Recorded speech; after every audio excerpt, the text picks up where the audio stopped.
attitudes that you must embrace and pursue.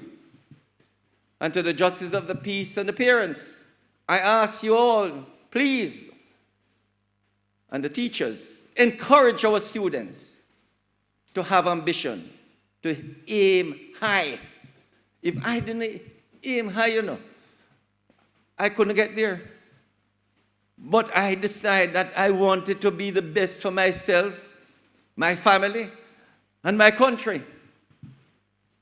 And I want all of you to do the same. Students, the future is ahead of you. You can map it out. Like an architect before them build a house, they map out what the house should look like. That is your duty, to map out what your future could be. And as you go along, you can shape it, but you must map out what your future should be. Because most importantly, it must be to strengthen you, strengthen your family, strengthen the country, and stay out. Those of you students who know of anyone who are abusive, engage in any violent conduct, silently tell your teacher and let the teacher report it to the police. We need to cut out the criminality, the corruption, the wrongdoing, everything that can hurt our people. And we want to help you students. As I say, you must aim high. I hope all of you have ambition for tertiary education, university, whether here or abroad. But those of you who don't want to move on, the government is really doing its best to ensure that you can get. And when they go there, the government has agreed to remove all the fees. But go further. Once they're enrolled, the government will give them $13,000 per week. That's $52,000 per month, plus $15,000 transportation money. That's $67,000 for the month. So rather than sitting down at home, doing nothing, any young person, be it your brothers or sisters or persons you know in the community, take up the government offer. Stop being idle and being a potential soldier for the gang.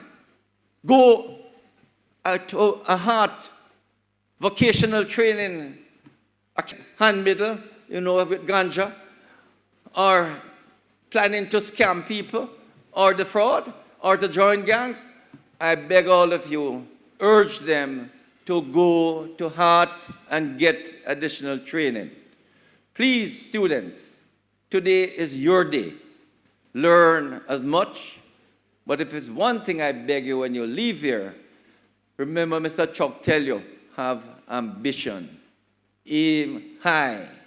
Be somebody. God bless all of you.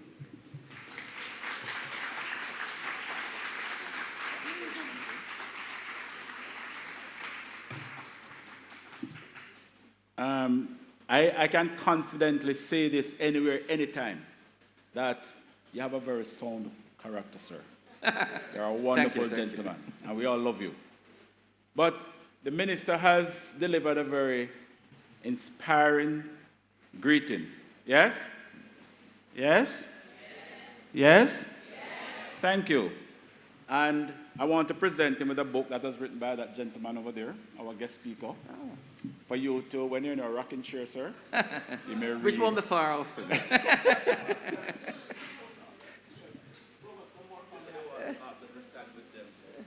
Please. But maybe you should present it. Certainly. And I'll take away myself. No, man. You. Thank you very much. And thank you too for an inspiring presentation. I'm pleased to present you a copy of Don't Chicken Out, my motivational and inspiring masterpiece, with Governor General's forward to empower our youth with the values, beliefs, and attitudes we are trying to instill. Blessings. Thank you, Minister. God bless you. I just want to thank you, and those of you who have not bought one of Mr. Johnson's book, it's always good to read. Read widely. That is how you develop that computer between your ears. Please, if you see me slipping out, I'm supposed to be at another session in Bogwalk, St. Catherine. I should have been there for 9:30. I told them I'll be a bit late. But if you see me slipping out, you know where I'm. It's not that I don't want to be here, but I have to be elsewhere. Thanks again.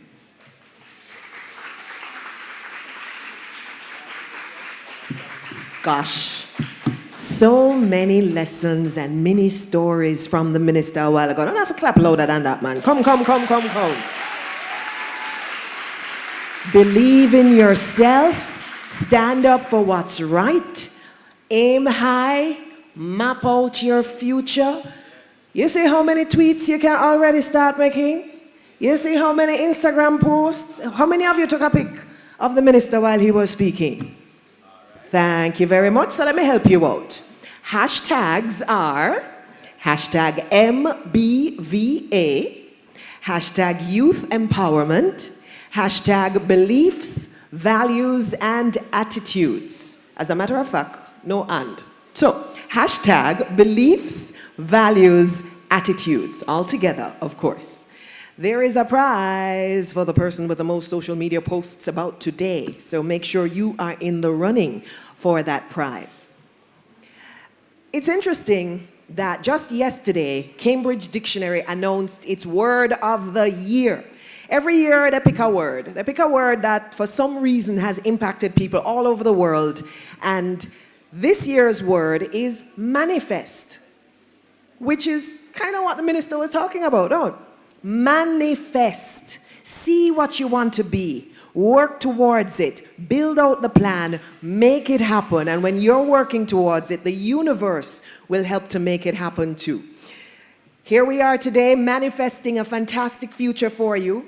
And we're going to, at this time, ask the Regional Director for the Ministry of Education, Skills, Youth and Information, Region 5, Mrs. Suzanne Nelson-Smith, to come on up and help us to manifest with her remarks. Welcome her to the mic, please.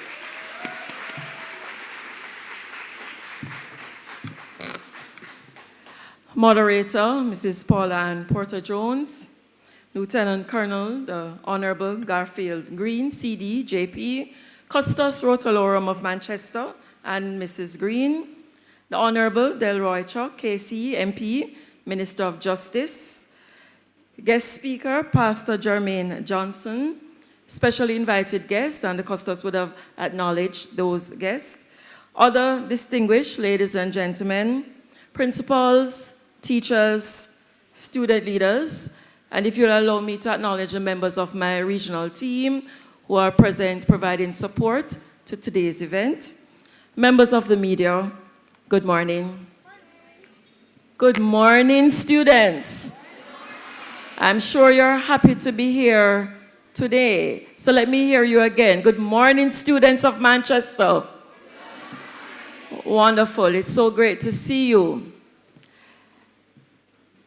I am a new member of the Manchester community. I am not from Manchester, but I started as regional director in July, and I know that my performance is still being assessed.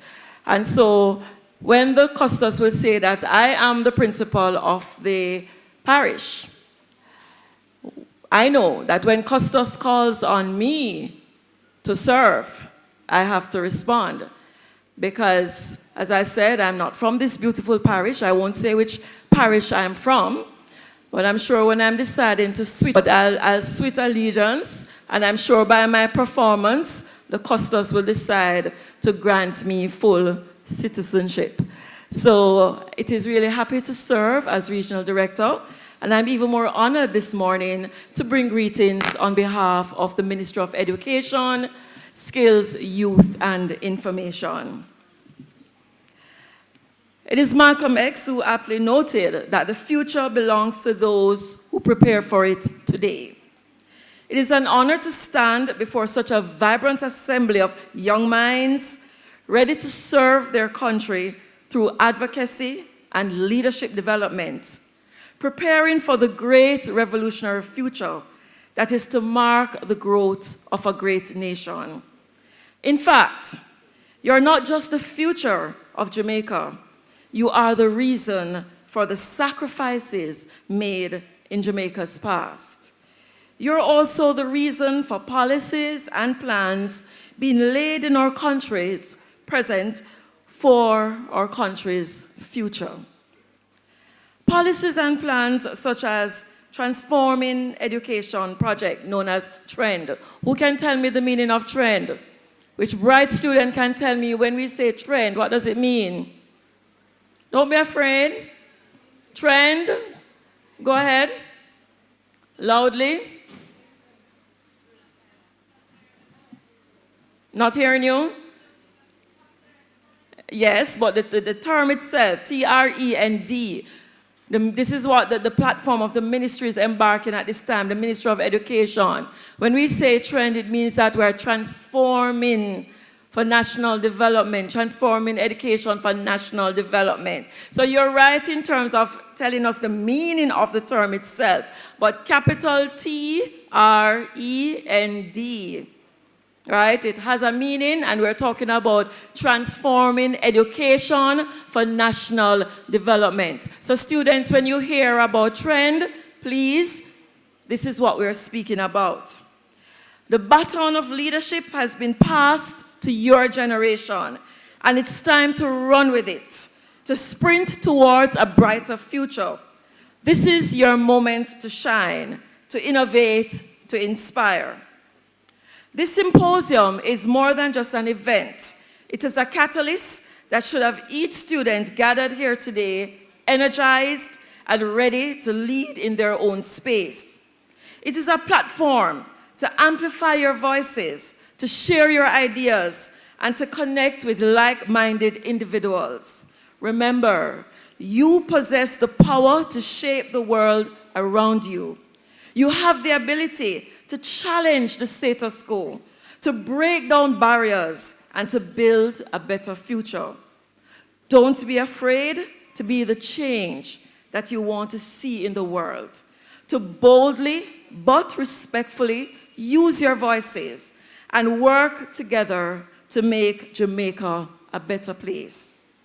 Honorable Custis Green, please allow me to utilize this opportunity to thank you for your investment in the children of Region 5. The ministry stands firm behind any initiative from your office that seeks to provide them with a greater purpose, united under the flag of patriotism. I express gratitude to all the corporate partners today who have decided to stand behind this project. At the end of their educational career, our students are often employed in your organizations. You're also well aware of the many challenges that some present with in relation to workplace readiness. Your investment in this activity indicates that you are preparing to receive our students in the future for supporting their preparation through such an activity as this. I strongly believe that together we can create a Jamaica that is prosperous, just, and sustainable. Once again, allow me to say congratulations to the team and to extend hearty commendations to our schools and our persons who believe so much in the future of our country, that you have all turned out today, ready to embrace all the new and exciting challenges of the future. The future is ours to shape. Let us make it a masterpiece. I thank you.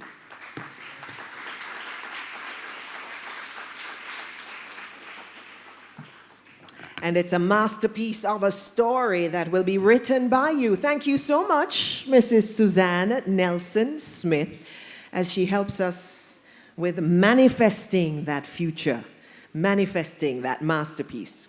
Now we have remarks that we've been hearing so far, and now it's time for the official launch and opening of the symposium.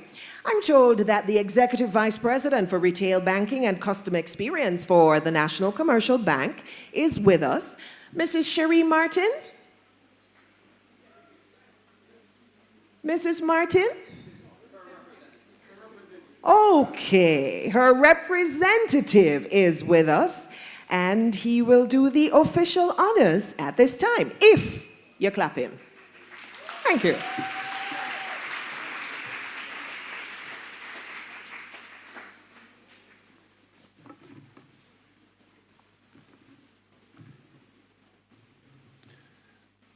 Moderator, Paula and Porter Jones, Honorable Delroy Chuck, KC, MP, the Honorable Garfield Green, I saw him somewhere around,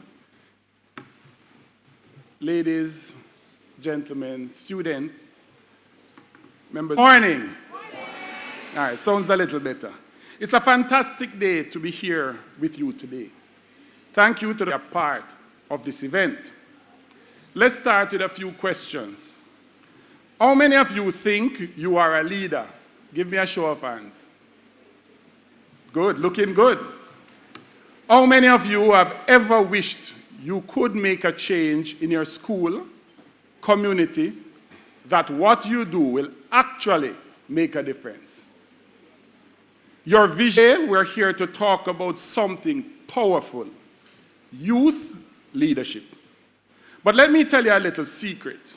You don't have to wait to become a leader.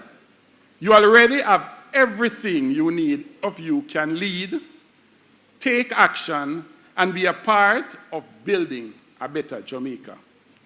You don't need a fancy title or a position to do it.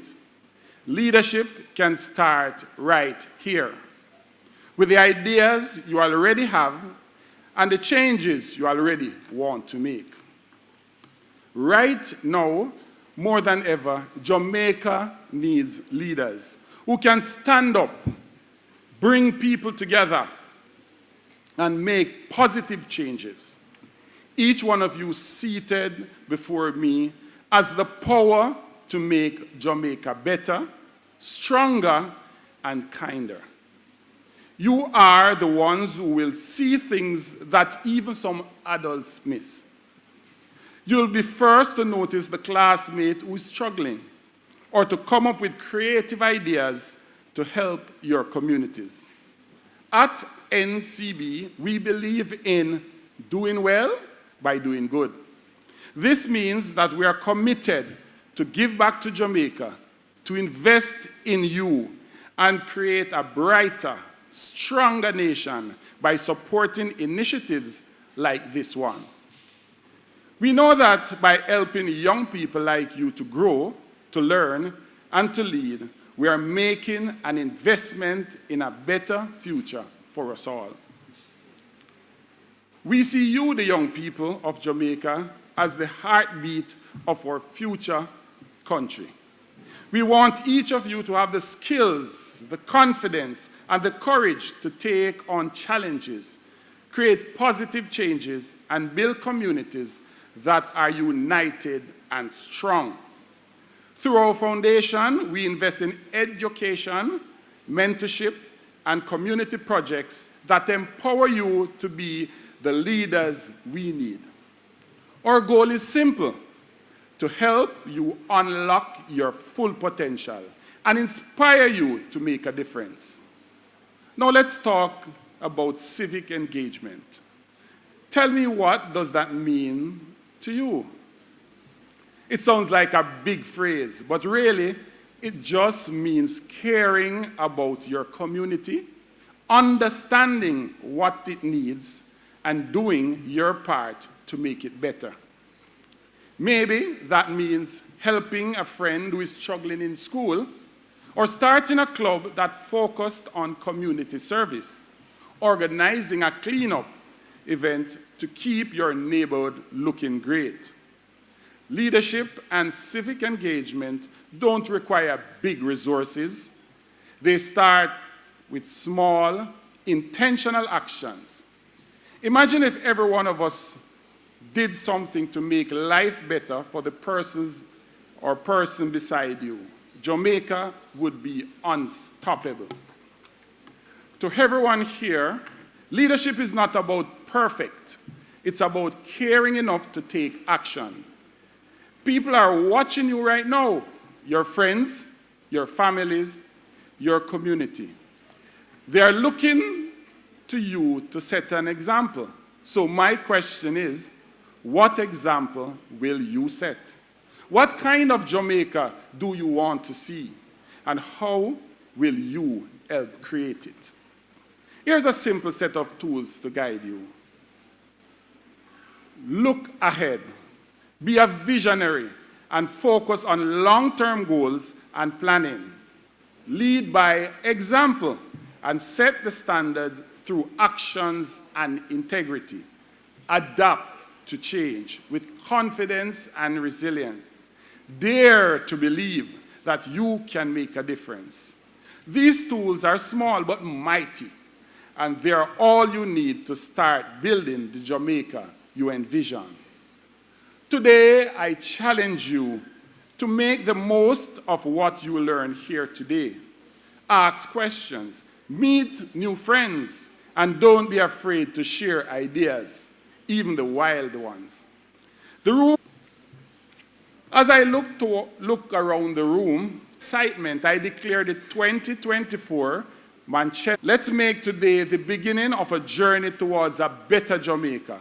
A Jamaica we build together by doing well, by doing good, and by believing in the greatness of our people and our country. Thank you.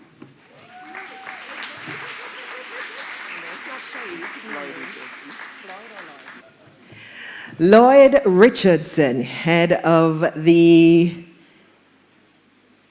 over at the Financial Center. Give him a round of applause again for me, please. Representing the National Commercial Bank and officially declaring our proceedings today open. Okay. So I've got prizes. What are they? Hashtag MBVA, hashtag youth empowerment, hashtag beliefs, values, attitudes, and you have to put something that Mr. Richards said that struck you, that stood out. See, for those of you that were late, I'll tell you the password and everything in a bit. I want to let you know, though, if you do need to go to the restrooms, the medical station, which is outside, the thing is going to be giving out today. It goes to the students who were first. Speak the truth. First 3 students. Geneva Brown, come on up here. Brianna Gordon, come on up here. Jason Charlton, come on up here, please.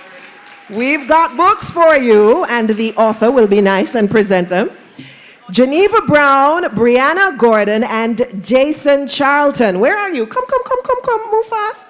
Step up in the aisle and come to the front and collect your prize. And okay, here we go. Come on up. You know, you look like you're not happy. Congratulations, well done. Punctuality, always appreciated. So, go around that side, run around that side, run around that side, a little bit faster. Come on, Jim.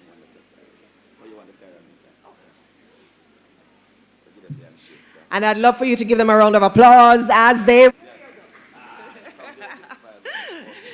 Congratulations, sir. Camera over here. Smile. That's not us. Okay, there we go. That's a smile. Thank you. Let's go. Your turn now. Ladies always know how to smile. Here's the camera. There we go. Congratulations. Congratulations. That's our first set of prize. And what we're going to do is now have our cultural item. The students of the Bethabra Primary School are ready. Right now, a big round of applause for the Bethabra Primary School.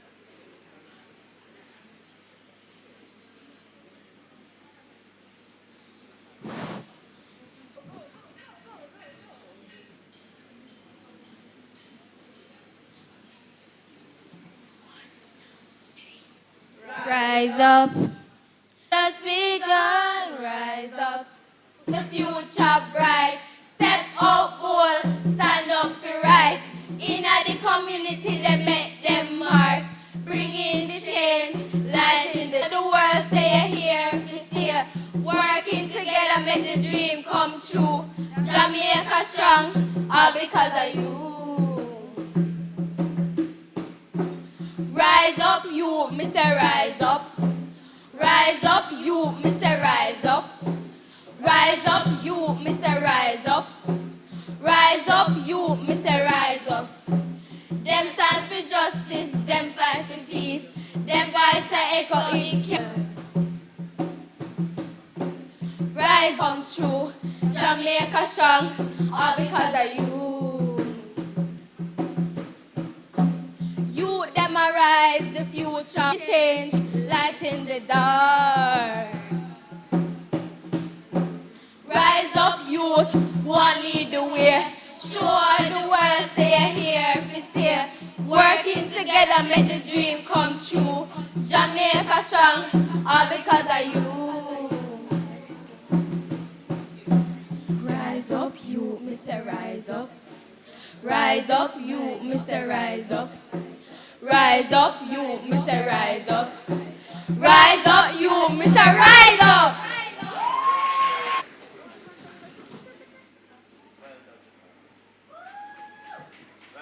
Put the applause to, come on, man. Yeah. And you never see, but I saw the teacher here prompting and keeping the rhythm. So a round of applause for that teacher and the gentleman on the drums as well. As we manifest beautiful and talented citizens for our Jamaica. I love it. So today can't happen without the support of businesses, but they step up to bring prizes too. And we're going to ask one heap of baskets. And we're asking Winston Ferguson to come up and say a few words. Welcome him, please. Morning, everyone. All protocols observed. Let me start by saying welcome to wholesome attitudinal change by inspiring youths to embrace patriotism and social responsibility. Through meaningful proud home of Wholesome, Yummy, and Dr. Luscious, Baking Enterprise has been a part of this community for over 70 years, not just as an employer, but as a committed partner, and in the future, your children. Together, we aim to build a cohesive society rooted in belonging. Thank you, Mr. Ferguson. And they're doing it in different ways. So I'm married to a gentleman that works just a half in Clarendon. And every weekend he comes, and when he comes back to Kingston, you know what he brings? A lot of products you're providing, and we thank you for your support today. All right, next up, we have our representative with us today, so she made sure that Sherry Gay Johnson was here to represent. A warm welcome, distinguished guests, ladies and gentlemen, students, good like you. I wanted to say good morning. Students, you ready? No, man. Students, you ready? Yeah. All right. So, good morning, my future prime ministers. All right. Good morning, my future CEOs. Good morning, my future engineers. Good morning, managers. I think these now sound like everybody. Good morning, my world changers. All right. Good morning, my student leaders. All right, beautiful. My name is Sherry Gay Johnson, and I am the Public Relations Officer for Juici, for you and the community to thrive and become the best versions of yourself. Before I begin, though, I want every student here to strike a pose and show me what you think a leader looks like. If you like it, say, you ready again? How about this? All right, so the beautiful thing about these poses is that they remind us that there isn't just one way to be a leader. Leadership isn't only about being in charge or standing in front of a crowd. It's about making an impact, whether it is big or small. At Juici Patties, we know that you or young people are capable of accomplishing great things. And we believe in the impact you can and will make. This is why we are so committed to supporting you. Now, quick question. Who here has ever joined or participated in a leadership workshop? Put your hands up. All right, that's a good amount, but we need a lot more of you to go to those kind of ceremonies. So one of the ways Juici supports you is that we have our very own youth leadership workshop and volunteer program. It is actually one of our annual flagship programs. Now, this program was established in 2024 by the Honorable Edith Chin, who is a director at Juici Patties. And it seeks to enhance the leadership skills of our participants and encourage civic engagement and the collaboration among their peers. This is how the workshop works. So throughout the week, we have our leadership. This year, some of our leadership presenters, and if you know them, I want you to show me that you know them. And if you know him, say yeah. Rashane Rush Campbell, you know him? All right, among others. So, one of the highlights for our week is our volunteer day. This year, our participants received the opportunity to assist with the construction of tiny container homes that were built to be given to persons whose homes were completely destroyed by Hurricane Beryl. Can you imagine helping to build a home to give back? If you think that's a good initiative, put your hands together. Person, real quick, put up your hand. Positively, but you develop your skills, you gain experience and knowledge, and you become a more multifaceted person who has a plethora of skills and knowledge you need to be successful, not only in your careers, but in your lives as well. I'm almost finished. Well, before I finish, I'm going to tell you about a few more of our contributions to the community. But to tell you, we're going to play a little game, true or false. Now, if you think what I'm saying is false, so the first one is this. Juici Patties sponsors a football program, which is a mobile soup kitchen that travels across the country to serve and engage with our senior citizens. True or false? True or false? Okay. Juici has a Juici Advancement Program, JAP, which helps Juici team members to improve their literacy and numeracy skills. True or false? Huh? No, I can't hear you. Okay. So all the aforementioned are true. Thank you. Those I have mentioned are only a few of the initiatives that Juici Patties undertake. I'd like to leave this with all of you here today. Being a leader isn't about always being in control or always having the right answers.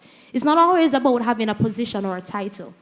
Good leadership is about inspiring and guiding others to make a positive impact in this. Is more than capable of being great leaders. I'm going to take my leave, but I want all the students here to repeat after me. My voice matters. My ideas inspire. And my actions, empathy, and purpose. I have the courage to take initiative and make a difference. And finally, I am a role model for others, showing what is possible through teamwork and determination. Here at Juici Patties, we believe, oh, you can stop now, thank you. Here at Juici Patties, we believe in the power of the next generation. And thank you, bye-bye. I love her. Isn't she awesome? Yeah, one more time, please. Sherry Gay Johnson, quite ably representing for Juici. So she had so many things that you can tweet about, that you can post, don't it? Particularly those affirmations at the end of her speech. And remember, you know, when you use affirmations, you help to, what was that word of the year again? To manifest, to bring into being. So, what did she say? My voice, something, my ideas inspire, my actions create a better future. And you manifest that for you as we move forward. If you paid attention, then you know that she mentioned some influencers as working with Juici. And I have baskets from Yummy. Who's going to come up here and tell me two of those influencers? Quick o'clock. Come, fast, run the stairs. Come. Two of those influencers. She mentioned four. One somebody can tell me two, one other somebody can tell me two more. Come. First two people. I say one. Who's the second person? All right, so we have two coming up. Let's go. Let's hear what you got. And since Costas is up here, if you're right, I'll have him present. So it's the first two correct answers. You were first two up, hang on. All right, so he is a winner. Step to the side. And only one other person can hear. I think you. No, said Terry already. Good try though, thank you. You guys came up, you were the third. Who's next? Come fast. Who are the other two? So he's mentioned, you said Crystal and Terry Carell and Trido. Come again. Who's next? Come on up. Crystal Tomlin and Terry Carell and Rush. Come again. Terry Carell and Rush. So you have one but not the other. Good try though, good try. Come quick. Empress Golding and Crystal Tomlin. Empress Golding and Crystal Tomlin. So give her a round of applause for me, please. We have baskets courtesy of Yummy, and Costas is going to make that. Hush. All right. If you're not on the Wi-Fi, remember it's links 04644. Costas, I want you to come across here, sir. And remember the password, if you don't have it, grab your pen, write it down. QN, as in no, VHK. That's the password. And we have a whole lot more prizes, so get yourselves ready to win. All right, so much happening as we move through to the stage to make that announcement, ladies and gentlemen. So do you know that when somebody coming up to the mic, your applause is... Good morning again. As mentioned before, I'm Peter Gay Gordon. I'm employed to the Ministry of Division, and I work with PATH. To begin, I want to mention ESI, the Education and Social Intervention. This is where you can colonize and tuition. It's open to the public, so you don't have to worry about being registered to PATH to gain access to that. And I'm encouraging like the 5th form, 6th form, you can take advantage of this because you can pay your tertiary education tuition. And to touch on post-secondary now, I have to be quick. To touch on post-secondary, this is offered to August to October. Some institutions will close it off when they're full. Some will extend it. And you can always encourage your parent or guardian, come in, get partner. We're going to say, all right, get mommy, get daddy. And whatever help you need, habilitation. So for the parents who need something to do, you can always ask them to step by the office and ask all the questions that they need.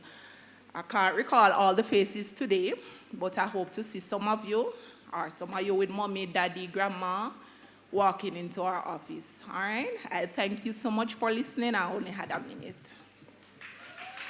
The folks that are not only participating on the program, but have been working, I mentioned before, so many sponsors that have been working to make sure that this happens today and happens well. So let me see if I can find the list. I want to run through some of them at this time. And pay attention, you never know what question I might ask later on. So, our main sponsors, there are 5 of them. C&D Construction, JN Foundation, and we see our friends from JN Foundation. Hold up your hand so them can see you. With us today. Jamaica Broilers Group of Companies, National, and PaveCon Limited. So those are our main sponsors. How many of them again? Right. C&D Construction, JN Foundation, Jamaica Broilers Group of Companies, National, and PaveCon Limited. Thank you so much. Now, there's a whole heap of other ones, so I'll mention little as we go. Of course, Wholesome is in there, goodness in every bite. Rainforest Seafoods, EPAMS Jamaica, create, renovate, maintain, Wisinko Group, and we have Wisinko baskets up here to give away in a little bit, Assemblies of God, Juici Patties, Hawkeye, and the Manchester Cooperative Credit Union Limited, where service exceeds expectation. Okay. So now we're jumping back into our program, and we're going to ask a member of the BVA Secretariat, and BVA actually has, the Manchester BVA actually has a tagline. I just say that the tagline for the people I write down fast. So, a representative from the MBVA coming up at this time to introduce our keynote speaker is Mrs. Christy. One change. They want to do a song to introduce. Enough. We are going to have a song by the Ministry of Education. It's not me. Oh, you don't want to hear me sing.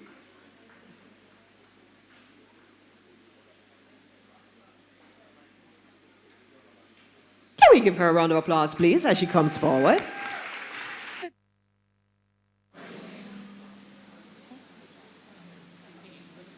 So sorry, I had a track provided, but it didn't work out, so I'm just going to sing a cappella. All right. Ooh. If you look inside your heart, you don't have to be afraid of what you are. There's an answer. If you reach into your soul and the soul, then a hero comes along with the strength to carry on. And you cast your fears aside, and you know you can survive. So when you feel like hope, be the truth that a hero lies in you. Long road, when you face the world alone, no one reaches out a hand. Love, if you search with,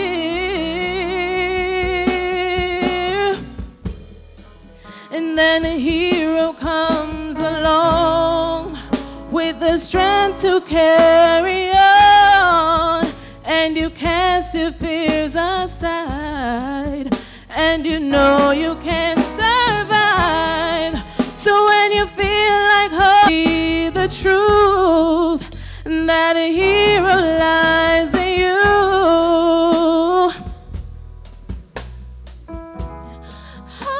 And anyone take them away. Hold on.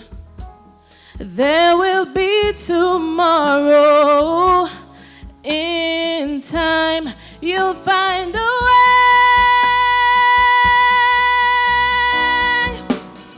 And then a hero comes along, and you know you can survive. So when you feel like hope is gone, look inside you and be strong. And then you'll finally see the truth that a hero lies in you. And now we keep the applause going for Mrs. Christine. Moderator, distinguished ladies and gentlemen, teachers, students, all, good morning. No, sir. Good morning. It's a little bit better.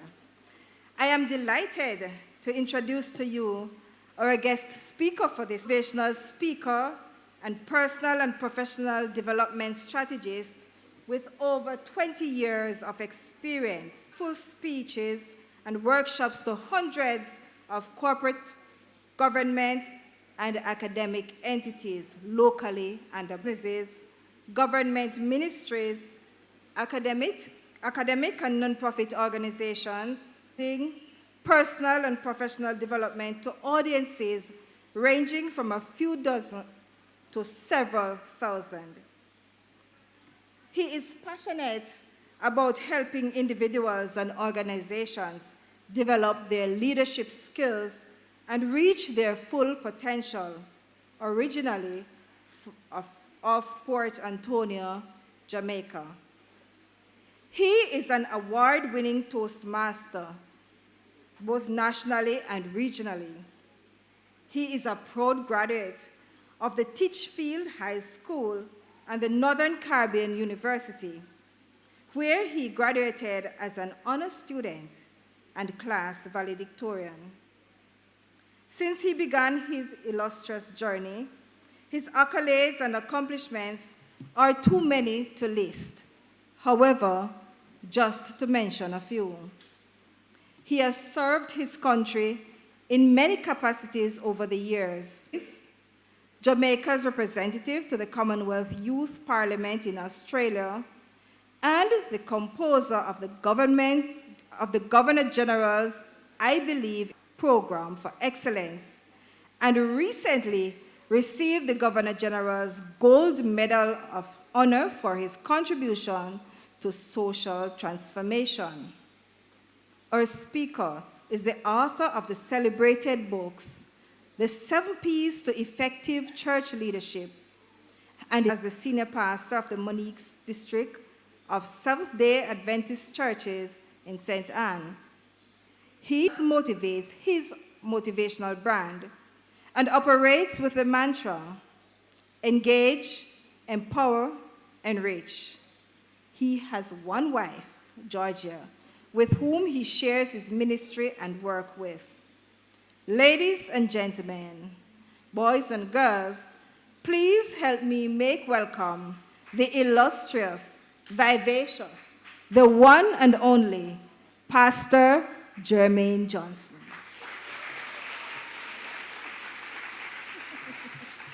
Of time, allow me to say, distinguished ladies and gentlemen, students, stakeholders, all, good morning, values and the attitudes, youth symposium, as we look at when you put on your uniform and business suits and step out in a style, and in Jamaica we say style, and style can't spoil. Turn to the person next to you and say to the person, come on, turn to them right now and say, if you weren't at the symposium, I'm aware, ladies and gentlemen, boys and girls, that when the public speaker, the guest speaker is of public speaking, that a great speech is like a miniskirt. It must be long enough to cover the subject and short enough to create excitement. So one doesn't always have to be long in order to be strong. Those in favor say hi. It is carried, but as one who spent over 10 years in the classroom, one of the ways that determine if it is time to move on from the lesson is when the students demonstrate through evaluation that they have learned. And you will let me know when you have gotten the point, and I can say, yes, I can wrap it up now. Are you ready? Let us roll as we cast the torch of possibility, change, and impact. Today we are going to talk about you and how you can be lit in leadership and civic engagement, because today we're talking about youth leadership and what? Civic engagement. Somebody said that is so lit. Now, I know that lit is a popular term among you young people that is full of energy, life, and excitement, but today we want to give it new meaning as I use it as an acronym. Somebody said, oh, it's an acronym. Yes, man. So the L is for lead with vision. Let's say that. Lead with vision. The I is inspire through service. Let's say that together. Inspire through service. And T is transform your community. Let's say that. Transform your community. If you can remember people's business, I can remember lit. Come on, somebody. So we're about to light it up. Somebody say light it up. But don't burn down the building. It's just about to get lit. When we talk about lead with vision, youth leadership and civic engagement, leadership begins with a clear vision. And Mr. Richards, back in the days when we were younger, like we're all that old, and we heard rhetorical statements, we would respond with absolute silence to show that we get the point. But the young people are teaching us new ways of responding. They don't sit back. They put their fingers together and they say, right there, so come on, I'm going to say it once again. And all of you young people, teach them to show them how to be young, and you give them the right there. So leadership begins with a clear vision. No, you have to also wiggle the head as well. So come again. Leadership begins with a clear vision. Yeah, man. Ask yourself, what kind of future do I want to create? Vision isn't about seeing what exists. It's about seeing what could exist around them. But we have to think about it logically. If you believe success in any endeavor comes magically, you will be disappointed tragically. What you put in it is what comes out of it. So we have to understand that we are creators of our own future, because the seeds we plant today will determine the future we get tomorrow. Hello, somebody? And as Granny would say, and I go it a go, I come it a come. But when your future comes, you are the ones who are going to be taking over, and your children have to live with the culture you have created, and the old put them out for drop out because they reach them end of life. Hello? So you have to make sure that you continue to consider the circumstances of your neighborhood, your town, your village, and to make sure that the kind of beliefs and values and attitudes that are being carried out are conducive to the kind of future that you want for yourself as a Jamaican. Those in favor say hi. It is carried. As young leaders, as you lead alone isn't enough. It must be backed by purpose and action. Somebody say action. Not a bag of mouth. Because many people that they will talk the right things, but when it is time for them to put in the action in order to bring their dreams from mentality to reality, from conception to reception, or conceptualization to realization, they become MIA, not Miami International Airport, missing in action. Hello, somebody. You have to take what? Action as leaders in your own right to create the changes and solutions. Touch yourself and say, I am a leader. Come, I am a leader. Now you have to push up your chest in the air and wiggle. Come and say, I am a leader. And what is the L again? Lead with what? With vision, right? That's on the sharp. Slip me, ask me another time. The teacher said to Johnny, I'm so sick and tired of you, lazy brat. You need to pay more attention to your book. As soon as the teacher turned around, Johnny said to her, teacher, what is it, Johnny? Do you have the answer? No, miss, but I also have a question for you. What the parish capital is? Mandeville. And you have the nerves asking me about some Pamela. Johnny said to the teacher, miss, I'm also disappointed in you. You need to pay more attention to your husband. Anyway, knock over. Hello? So come on. If you nowadays, people, when they believe that they are doing well, especially our young people, little Miss Johnson, then go on social media and they go on and like, hey, that is it, like they are it. Let me tell you something. If you are not lit, you are it not. You understand? And for you to be lit, what is the big L? Lead with what? Vision. And the I, inspire through service.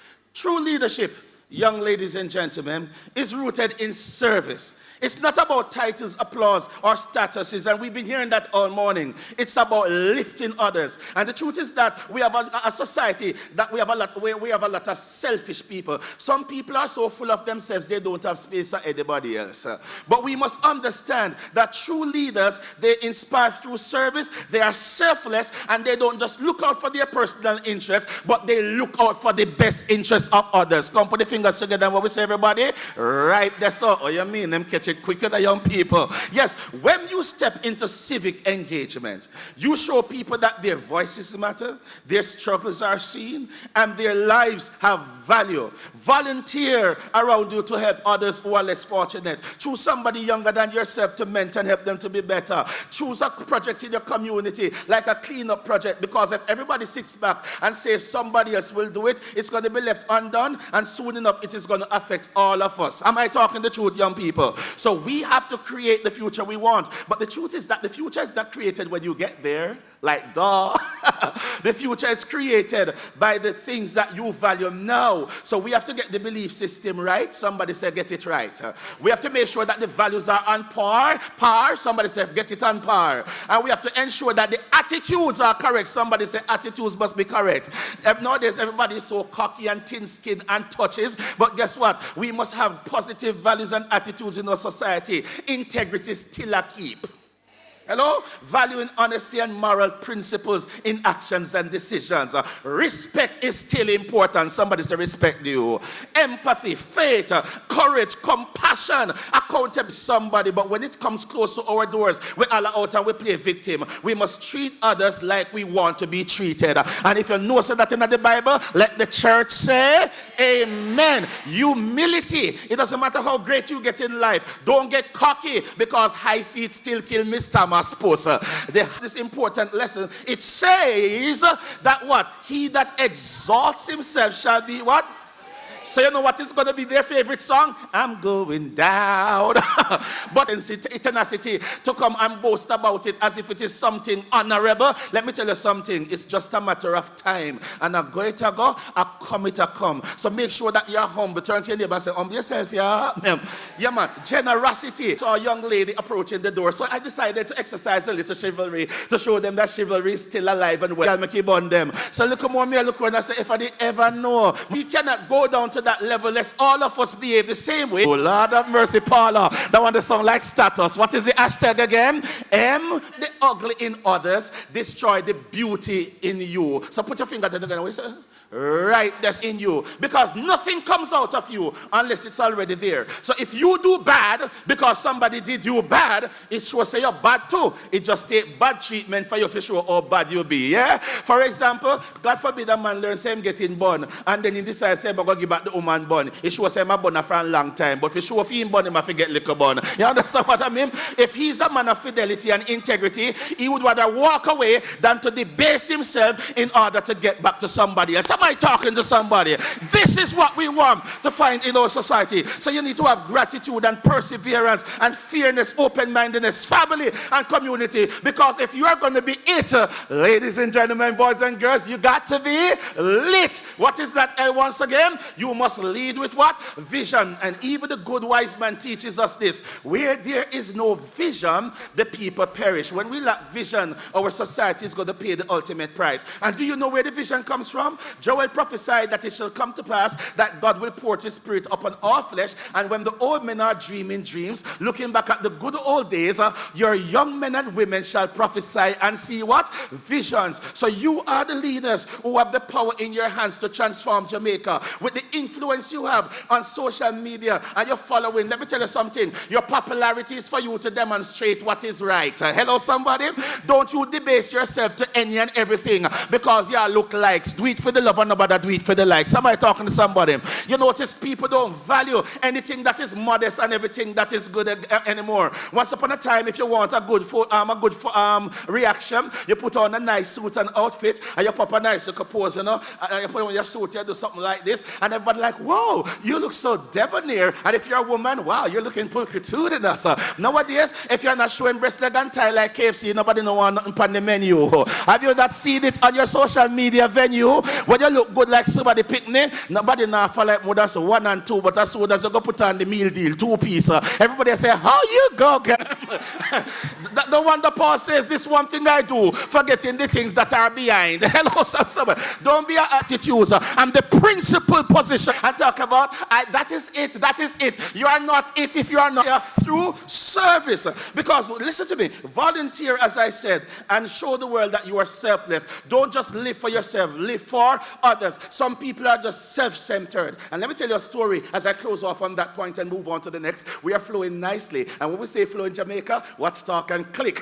So let's do that. God, I got it right. To be honest, I was once sharing the same analogy in a different presentation. And instead of spectacles, I used a word that rhymes with it. Tempted to put on the glasses, the nose pushed them off and said, hey, I used to be this beautiful nose. Now I have these ugly blotches because I've been holding glasses for too long. I'm not looking out for my personal interest. If the eyes need glasses, let the eyes hold them. The man kept on forcing the issue, but the nose kept on prevailing. He fell and broke his nose. And as the nose was there crying out in excruciating pain, the eye sympathetically glanced down and said, we're so sorry, nose. We've always looked out for your best interest. Squeeze them. Somebody not getting a long time. Hello, somebody.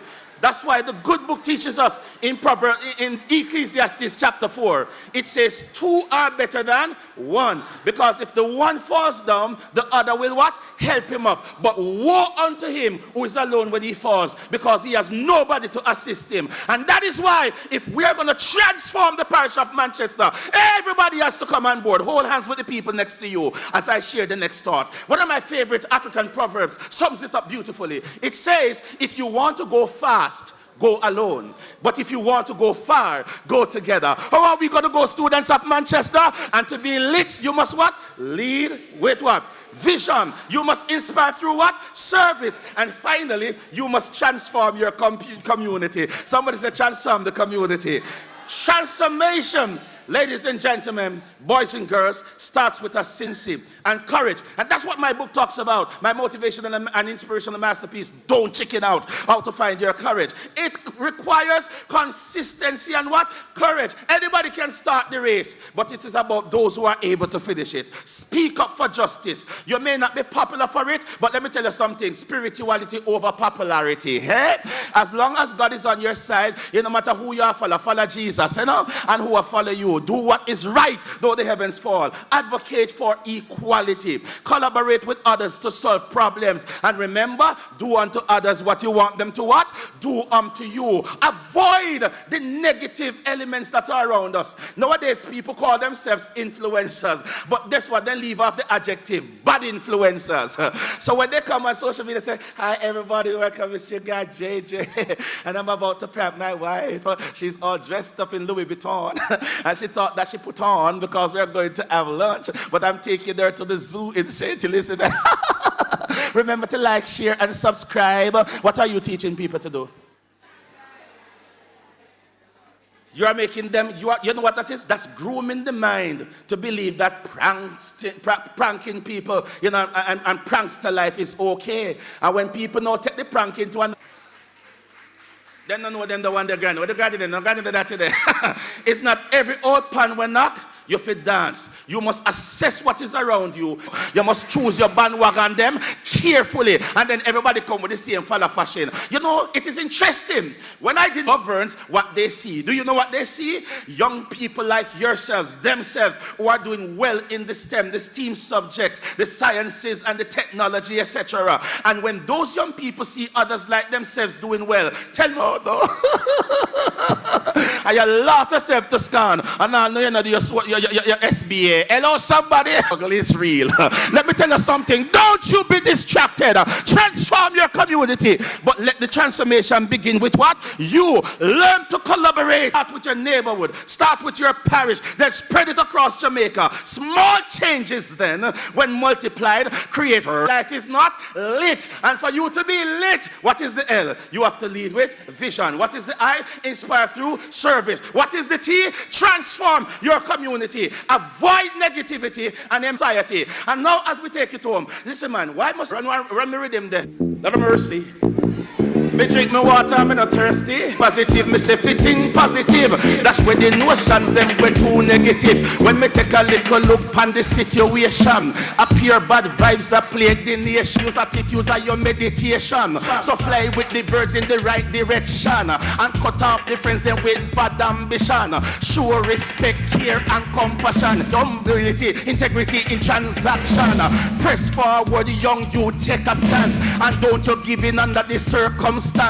Keep on believe you'll be triumphant. Set good example for Manchester land, and spread it like a ripple all around the nation. So Jamaica can get a true transformation. Me say, think positive, me say think positive. Cease.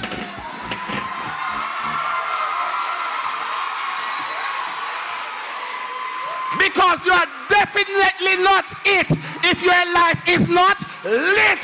The proclivity of negativity will stifle your positivity and productivity. I'm going somewhere with all of it as I wrap it up. Put on your seatbelts. We are preparing for the final descent. The plane is about to touch down. The story is told of a carpenter who worked to survive and take care of his dreams and his family after retiring, seeing that he could go no more. But one day the contractor approached him and said, listen, you've been working for me for many years and you're good at what you do, and I would like for you to do one more job for me before you retire. And he said, what is that one job? I want you to build me a house. And instead of being honorable and demonstrating integrity, the carpenter decided to cut the edges and to do shabby work while charging premium fees, because his mind was to rip off the contractor so that he could build up himself and have a little reserve for his values, beliefs, and attitudes. When the house was finished, he went to turn over the house to the contractor. But as soon as he gave the contractor the key, the contractor gave it back to him and said, actually, I appreciate the service you have given me over the years, and I wanted to build you this house as a surprise. Congratulations. The house is, you must not be a trend getter. You must be positive and be a true trendsetter. When others are sitting, you must stand. When they are standing, you must stand out. When they are standing out, you must be outstanding. And when they are outstanding, you must be the standard. Go out there there and show the world that you are it, remembering that you cannot be it unless you are lit. And to be lit, you must do what? Lead with vision, inspire through service, and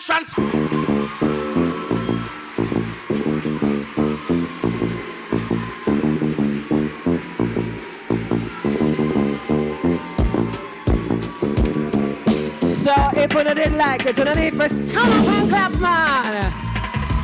Stand up and clap this. Thank you so much. No, where's your phone? Where's your phone? Hashtags. I know you're on Facebook, please. Let's go.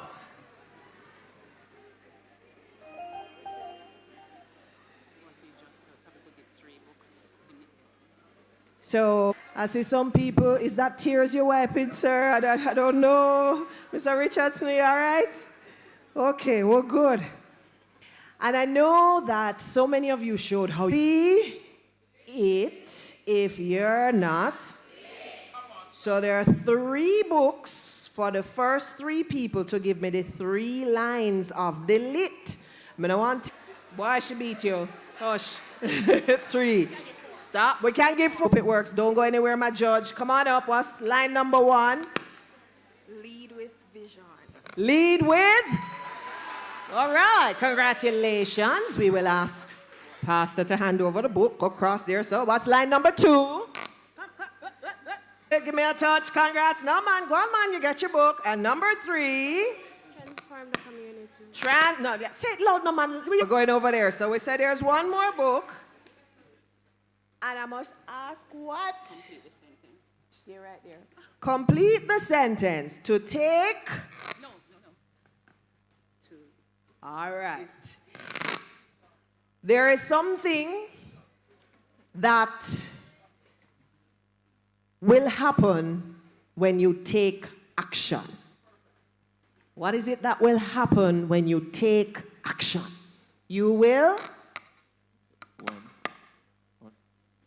See me flip it around back ways.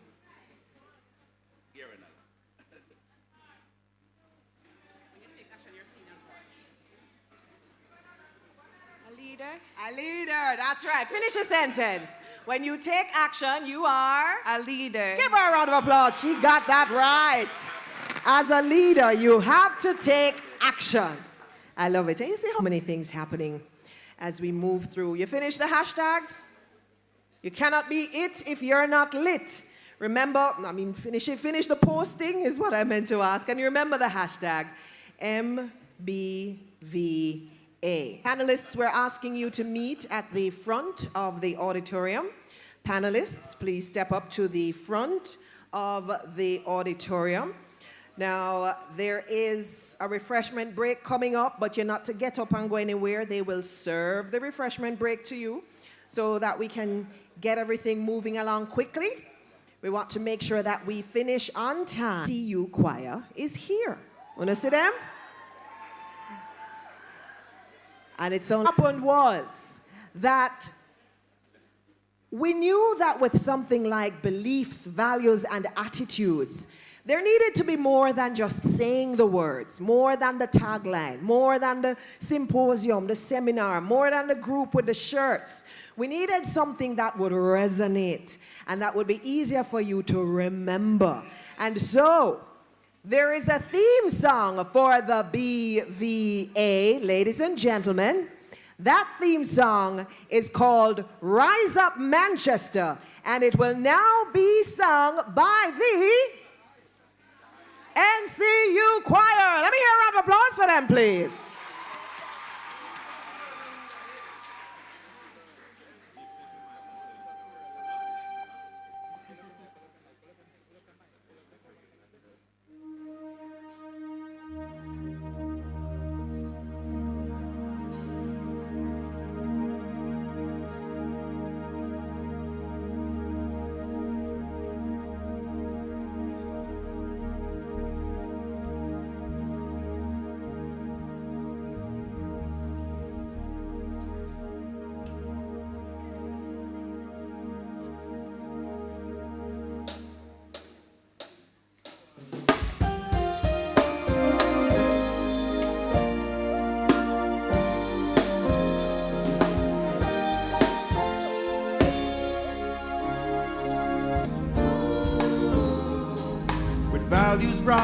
spirit strong.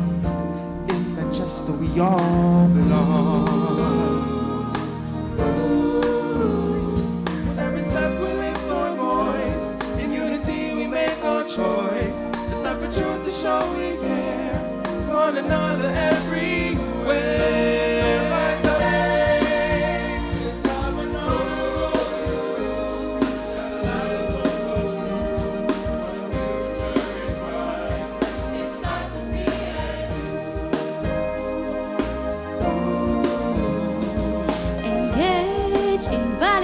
Patriotism in our hearts will grow, fostering respect that will never cease.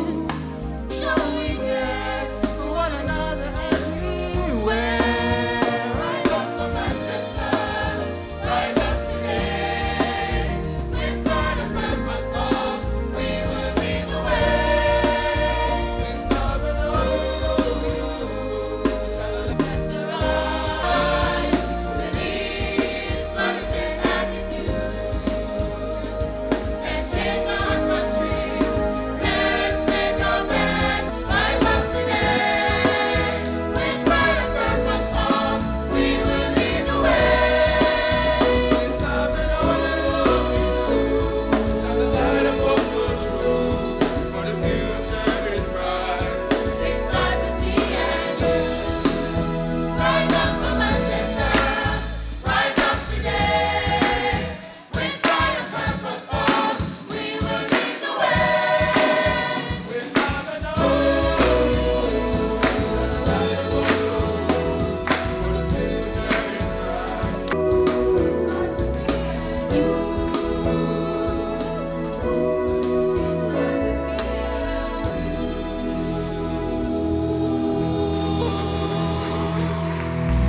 Did you?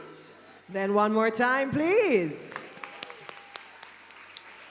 NCU Choir, Rise Up Manchester. Okay, we're getting closer to the break. I think that there is a presentation. Remember I mentioned so many sponsors, and one of them is Wisynco to come up. And Custis, you're going to be needed up here as well.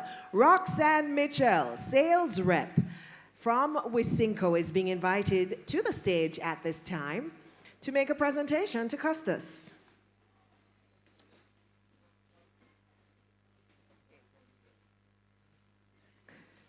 Custis say him not taking no prize, him don't deserve it. But that's okay. Roxanne is coming up, and Custis says we're to give away the prize. Can we welcome Roxanne as she comes up to the microphone, please?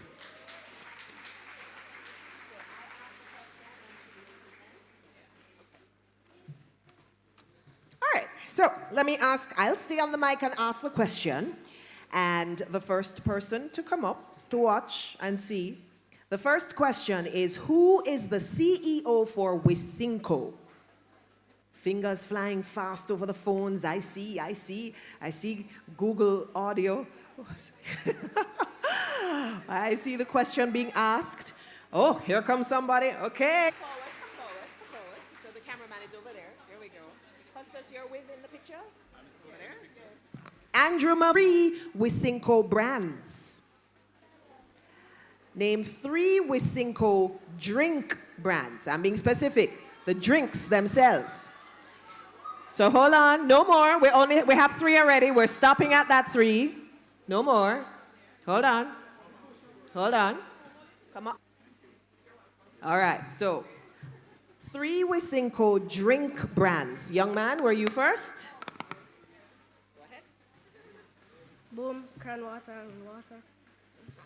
Boom. All right. No, we got the answer.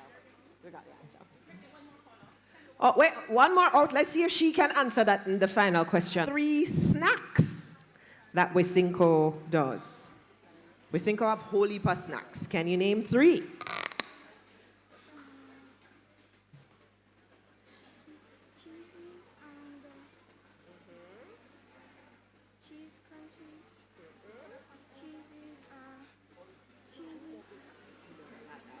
All right, so she knows the drink ones, but not the snack ones. Cinco brand ambassador to just give a 30-second closing thought. Give him a round of applause, please. Welcome him.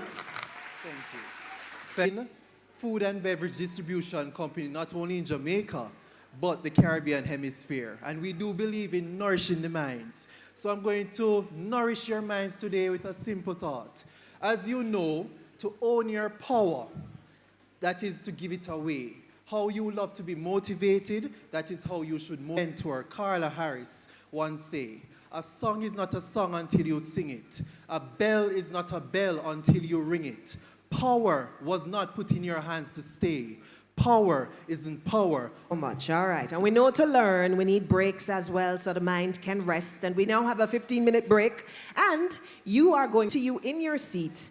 And that is a 15-minute break. It's now 11:30. We start back at 11:45. Band.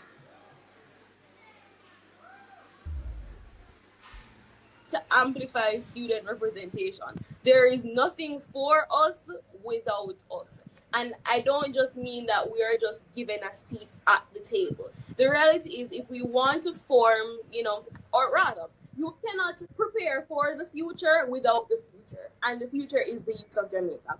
And I mean, policies are discussed, where laws are discussed, where essentially everything regarding the country is discussed, the necessity to ensure that our views are actually recognized, and not only recognized, but that our suggestions or voices are actually actioned.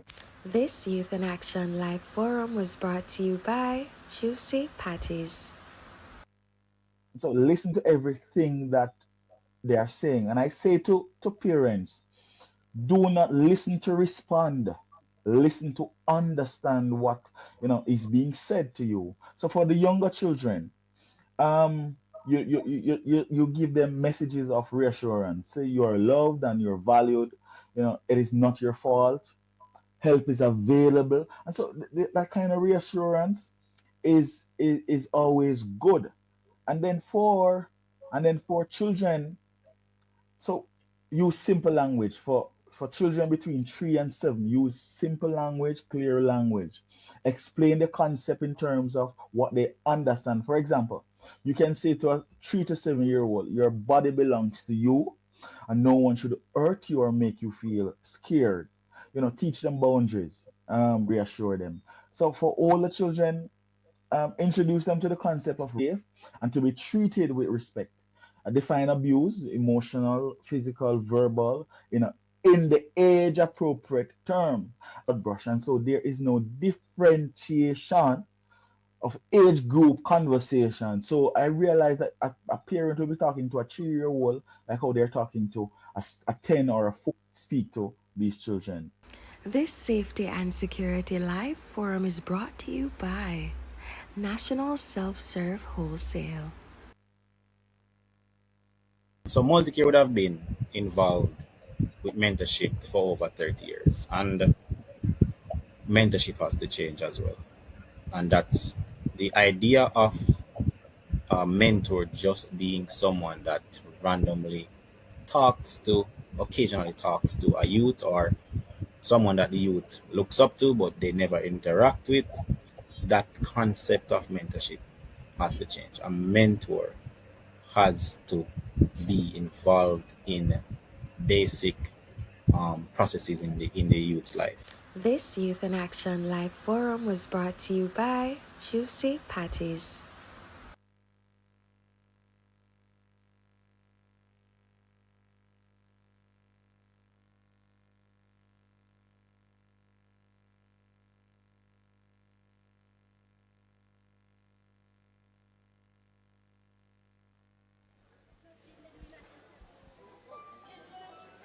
All right, so right now I'm being joined by Sergey Johnson, the Public Relations Officer for Juici Patties.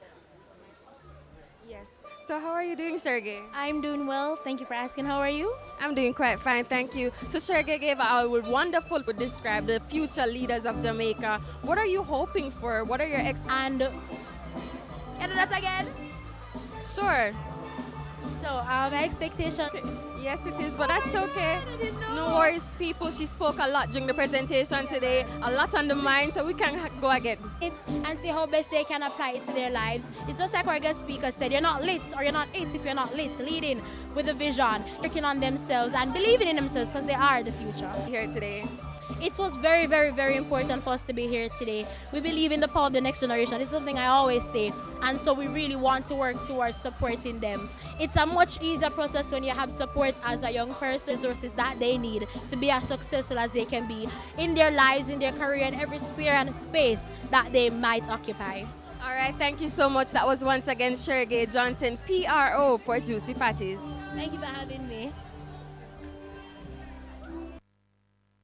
I'm not here to judge you. You are not in trouble. Here is an opportunity. All right, so that was one of the speakers that we had today during the Youth Symposium. But that's not all. We want to bring on other speakers who are here today to speak to us, to tell us how the symposium is going for them. We have their thoughts and reviews, so stay tuned with us at Serenity Resource Connector. Give them more than one option. Can you write it for me? Can you send me a message? Send me a text.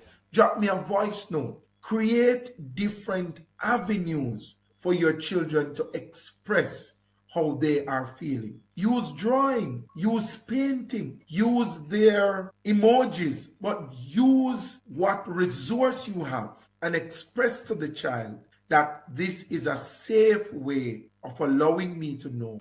This Safety and Security Live Forum is brought to you by National Self-Serve Wholesale.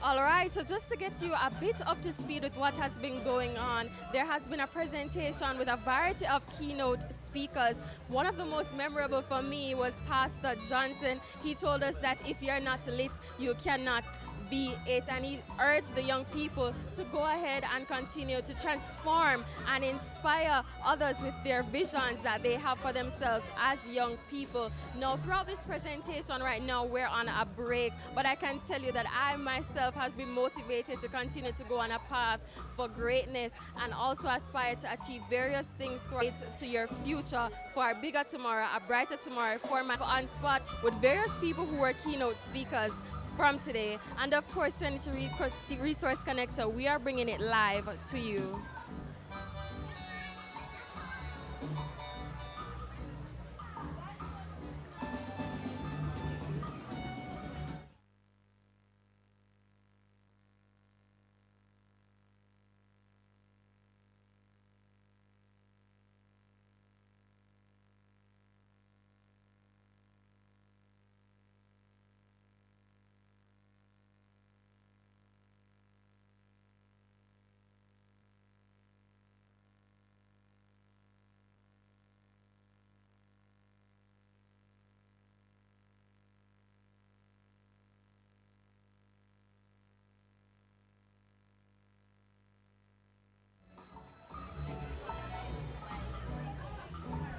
All right, so I'm joined here today by Ainsworth Moore. Children be involved in such a way. So I'd love to ask you. From Bethesda.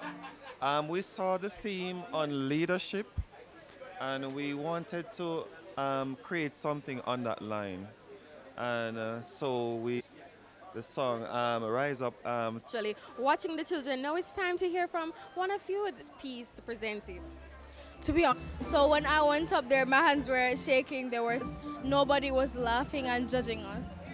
Confident you guys were. What was your experience here? I know we're not through today. We're only at the break. And it was extraordinary. So far, it has been really, really good. I know the students are enjoying themselves. I see them responding, and I appreciate the invite, and Beth Arbor is truly grateful. Of the symposium together. Yes, Mr. Morris and I composed the piece, and when we were writing it, we were saying, I think this will go so smoothly with the theme. Yes. And it definitely did. Youth, leadership, and the civic engagement. Thank you. Rise up. All right, thank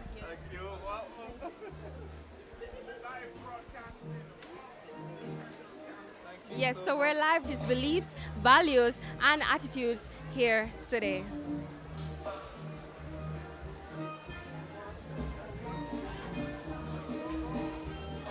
All right, so now we have another person here joining us for me to interview, to speak with us on the song that was actually sung today. All right, so hello, who am I speaking with today? My name is Nicholas Ellis and I am the director of the Shahaya Choir.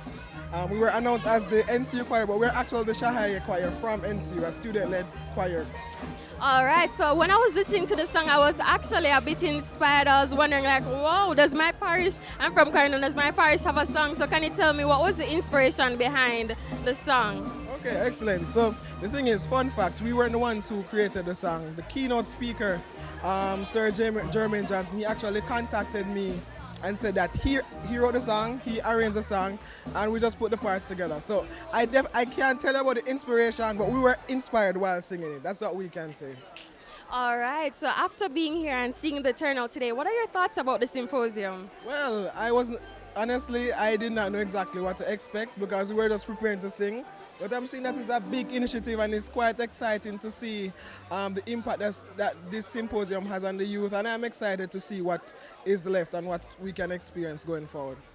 All right, thank you very much. Once again, remind us of your name. Nicholas Ellis. All right, Nicholas Ellis, who sang the song today. It was beautiful. I loved it. The words were actually very impactful. I was vibing and I was jamming. It was a beautiful composition. So thank you. I'm here with our students. Hello, what's your name? My name is Shaylee Edwards and I'm from Descartes College. Descartes College, woo! So if you are from that college, you could drop it in the chat and engage with us. Drop some purple hearts, right? Yes, definitely.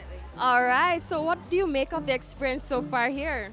I think it's a beautiful experience. I love the speaker, I love the entertainment, I love everything about it. It was so empowering, and I can't wait to see what they have in store next. All right, so I want you to tell me, is there any one specific thing that you took from the symposium so far? Anything that stood out to you? Yes, and it's what the speaker said, you're not it if you're, and to show others that, you know, it mentioned through the symposium, the future does not start in the future, it starts today and making those small steps. And I think being here and your school being here was a part of a step adding towards the future.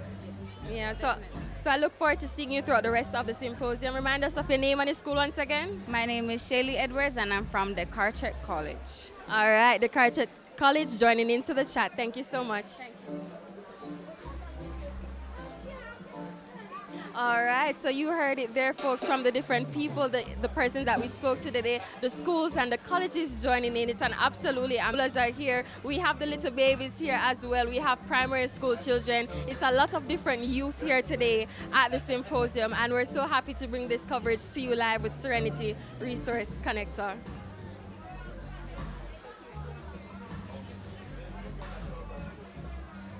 All right, so if you keep on watching with us, of course, is Pastor Johnson. If you were watching with us, you would have seen that he did an amazing piece. He had people standing up, clapping, bouncing, rocking, singing. The vibes were turned up inside the building. As young people would say, it was very lit indeed, and we make way for him as he comes towards us to speak with us in a short manner.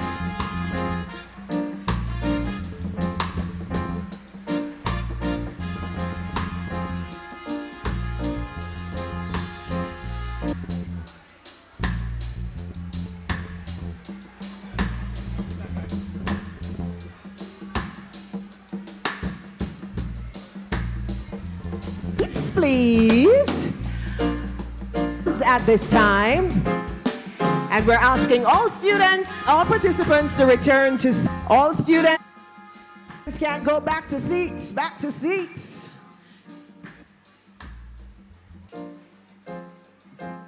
The nurse has reminded me to remind you to stay hydrated.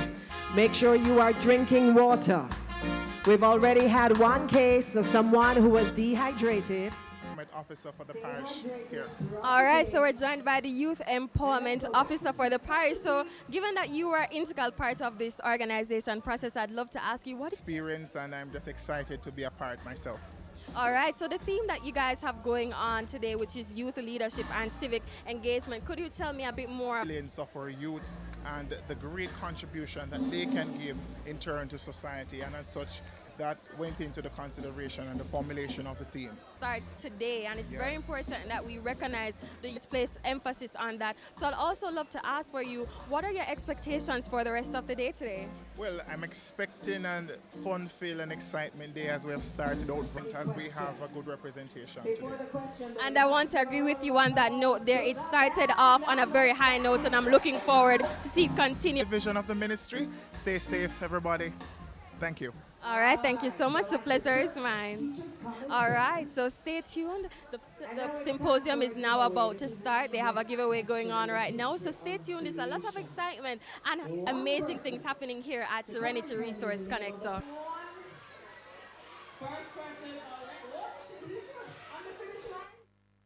Rips you on the line. Step to the side. Hold up. No? What is the title? What's the proper title? Don't just say the name. Honorable Garfield Green. Go ahead, let me hear your what? Honorable Garfield Green. Give her a round of applause. You can't really hear so well. Honorable Garfield Green, Custis. This whole a basket for you one? What's your name? Nadine, congratulations, madam. There you go. All right. So the panel discussion is going to be guided by the executive director. This particular panel discussion, the first of several today, is going to be guided by the executive director of Jamaicans for Justice. And so we're going to have a panel, 10 minutes, of ask Madame Mikel Jackson to come and carry out the first panel for, okay, there she is. I was looking around for her. And it's going to be discussing cultivating integrity-driven leadership skills to inspire social change. Let's have a rousing round of applause, please, for Ms. Mikel Jackson. Remember, applause supposed to keep going until the person reaches the microphone.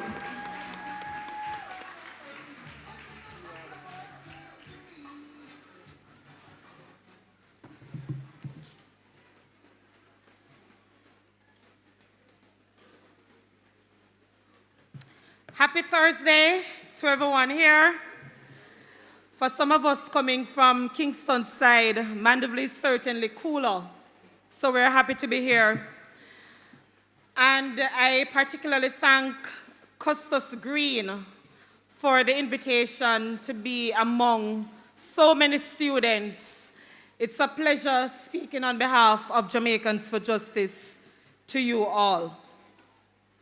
Now, for many of our speakers, you have been tasked with understanding the principle and concept of leadership. And I think as young people, some of the questions we have to ask ourselves: what type of society do I want here? Will I contribute to that type of society that I want in Jamaica? Now, I'm privileged again to be speaking on behalf of Jamaicans for Justice. And in Jamaica, we recognize that children must be center in that conversation. So in other words, we can't be talking about child rights and child empowerment if we don't have children talking about what rights they want to be realized in the Jamaican landscape to have the type of social change child rights. And what is the importance in understanding child rights? Can you name one rights that you have? Not hearing you. The right to education. You know what level the right to education stop at in the Constitution, the supreme law of the country? Pre and primary levels. You have no right to education up to tertiary level. You get that by the grace of the government. I wonder if you're following me. Some of the parents in here that will go in the children's room and just burst open the door. How many of the parents do that? Children, do you know that you have a right to privacy? You answer quickly with that one, eh? I know sometimes at school, some of us as adults, we tell you that children should be seen and not heard. We need to get rid of those old-time days. As my son, who is 16 years old, would say, Mommy, I old-time taught that. Because we understand that you have a right to freedom of thought, freedom of conscience, the right to seek, receive, and disseminate information. Anybody here ever hear those rights yet? Why am I mentioning the rights here? Because in understanding these rights, you understand another principle called responsibility. And in understanding these rights, you understand that to tap into your... So for example, when I say we have freedom of assembly in our Constitution, what that means? It means we can gather freely. It means that when we have things that upset us and we see some type of injustice in Jamaica, we can respectfully articulate our disagreements, cheer styles and so on. But we know that we have the school rules and you should abide by them. But when you don't agree, we can exercise the right to freedom of assembly, the right to disseminate information by doing simple things. Writing to the school leadership, for example. Starting to appreciate that young people, you should tap into your creativity, your innovation, your passion, what drives you. Live life because we're young. But to be a good leader, we should never be a silent bystander to injustice. To be a good leader, we should never turn a blind eye. You would see one of your colleagues being bullied. What do? Many of us, when we think about injustice in the country, we perhaps never think about it when some of our colleagues living with HIV and they're teased, they are scorned, girl, selling your chocolates. And you ask yourself, why are they doing this? No school time now. What is that called? Anybody? Child labor. We know about these things? And when I was there, they were digging up the rocks, but a school was nearby. How many of us are passionate about climate justice and environmental rights? Where, for example, you do beach cleanup. How many of you are passionate about the very child rights issues where you volunteer, for example, at a children's home? You volunteer with a service club. How many of you are passionate about education, wherein you're getting your brilliant A's in high school, in upper grade, and you say, you know what, let me do some mentorship program for somebody who is not as good as I am and getting grades as I am getting. What are we passionate about? I know we're talking about leadership, and I know I'm talking to young people, but let me tell you this. You're not too young to understand this concept of service above self. You're not too young to understand that we should have a sense of purpose. You're not too young to understand that you should know who you are. What do I mean by that again? Some of you, your parents grow you good, you know. You know the value system that you have. You know what attitudes you ought to emulate. What Lego them. Because once we have a sense of who we are, when our parents teach us the right things, and so leadership is understanding who I am, my sense of purpose, what I want to contribute to society, but also profit sector. Which means we don't have pension, and I'm not saying that you should go into that line of work. Pension is when you reach retirement age and you still have some funds coming in. Of service above self is recognizing that when you live in a country, you want to see the betterment of that country. Can somebody all right?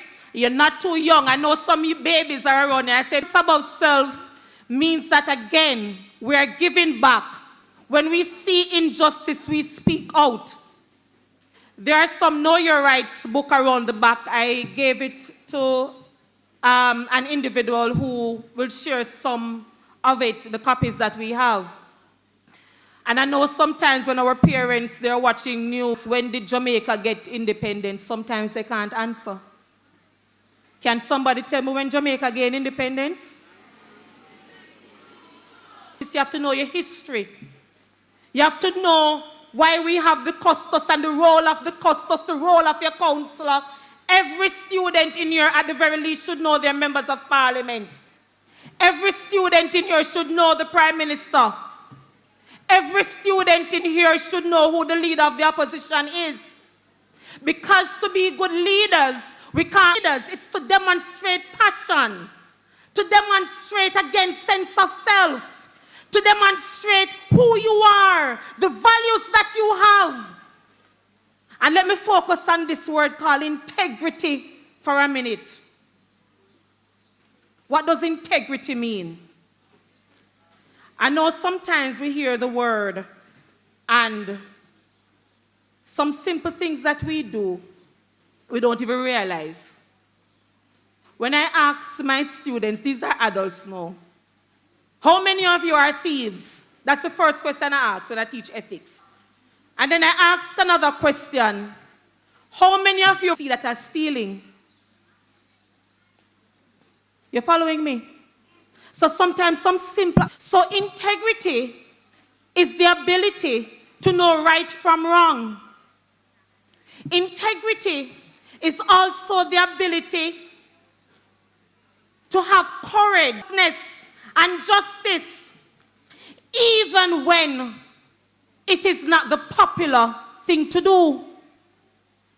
Because sometimes, person, what do you mean? Sometimes integrity is not popular.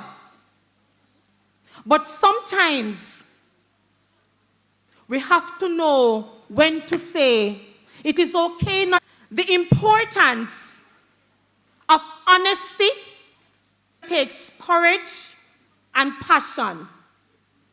So I'm going to close out by repeating a few words that I want you to be guided by. To be a good leader, we must have integrity. Answer the question, why am I here? What am I passionate about? And how I'm bright here in this country. And you don't have to worry about who is the next prime minister. Sense of service, sense of self, and again, serve.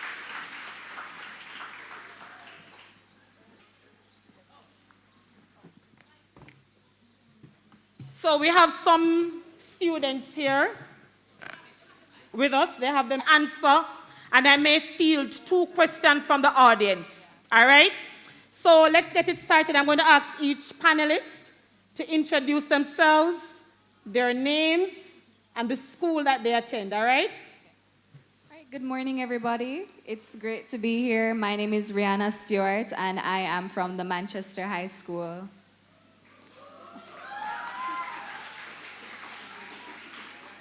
Good morning, everyone. My name is Shantoya Michael, and I'm also from the Manchester High School.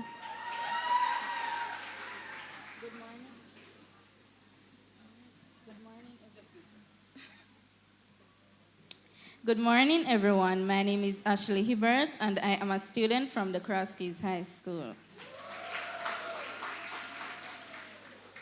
Good morning, everybody. My name is Brianna Malcolm, and I am from Bel Air High School. So let me start with Rihanna. What social issue are you passionate about? Well, personally, I've always been passionate about diversity and ensuring that every student in schools, especially here in Manchester, where I'm from, feels a sense of belonging, right? I feel as though it's important that we recognize all types of students, especially students who are suffering from invisible disabilities, things that we might not see or we might not be as educated as we should be about. So I'm passionate about that, and I, as a student advocate, I'd really like to push that agenda forward where we educate students and every student has a feeling of, I belong here, and even though I'm struggling, everybody understands, right? So. All right, I'm going to remind me of your name. Shantoya, nice name. What are you passionate about? Oh, sorry. Okay, so what I'm passionate about is letting students know that they have a voice. I think persons don't understand, specifically students, don't understand how much power that they do have. And there's a saying, it's not what we say, it's how we say it. I think a lot of students express themselves in ways that are not respectful, which makes it comes off a certain way. However, if we address situations that are being brought up with respect and in a manner where we know that it is right, then the issue could be solved easier. So I am very passionate about that because we all have something to say one way or the other, and I think it's a good thing to let everybody know that they have something to say.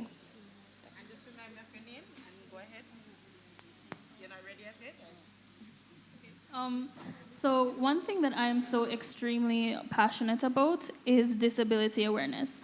In my personal life, I went through an accident, have a permanent disability, and because of that, it just resonated with me a lot. And through that, I started a blog known as Disabilities and How They Overcome It. So that is just one thing that I am super passionate about, and I hope to carry throughout my entire life as a disability advocate. I know in school, learning disabilities to access the resources that they need, and that is one thing I'm so proud of Bel Air for having such an accessible campus, and we are one of. Ashley? Go ahead. So, Go ahead, Ashley. I am passionate about helping my peers succeed because that is one of the reasons why I wanted to become the head girl of Cross Keys High School, so I could interact with the teachers and tell them and give them ideas of how they can help the students to succeed. Thank you so much. You know, I clap them for me in terms of hearing their passions. And the reason for starting there, again, you hear the social issues, disabilities, diversity, but what you also heard is that we have future advocates, and I can tell you, being from JFJ, you don't know how you're also inspiring me. So let me ask you, how can adults or a civil society organization or leaders help you to tap into your passion for change? Right. I think we all know that we are the future of Jamaica, right? We have such a unique opportunity where we're able to shape the future of Jamaica. We're able to form the Jamaican, more locally, the Manchester that we'd like to see in the future. And so it's important that we invest proper time, energy, and of course money into the projects that we want to see. Bringing us together here, especially at this youth symposium, is a great step. I really have to commend the Custos for organizing and all other stakeholders, because it's important that we have students constantly being engaged. And also there are so many clubs and societies, and I feel as though once those have the proper support, I'm in United Nations Club at Manchester High School, and so that, for example, is a great way I feel like we're able to uplift members, and once again, adults continue to invest energy, time, money, we're able to propel the future. Thank you so much. Let me ask you now, what advice would you give to a 10-year-old, not the bigger ones now, a 10-year-old in tapping into their passion to be future leaders? Okay, so the advice that I would give to a 10-year-old is try everything. We come to an age where, well, in high school, specifically sixth form, fifth formers, where you now have to find your passion, trying to know where you want to go, what you want to do in your see what you like, what you dislike, know how to differentiate certain things so that once you get older, you can know who you are as a leader. And that is very important because you can't lead other people without knowing who you are. So, as I said before, I recommend trying everything. Don't be afraid or shy away from certain situations because you never know how they can help you in the future. So, that is it. Ashley, you want me to come to you now? Okay. All right.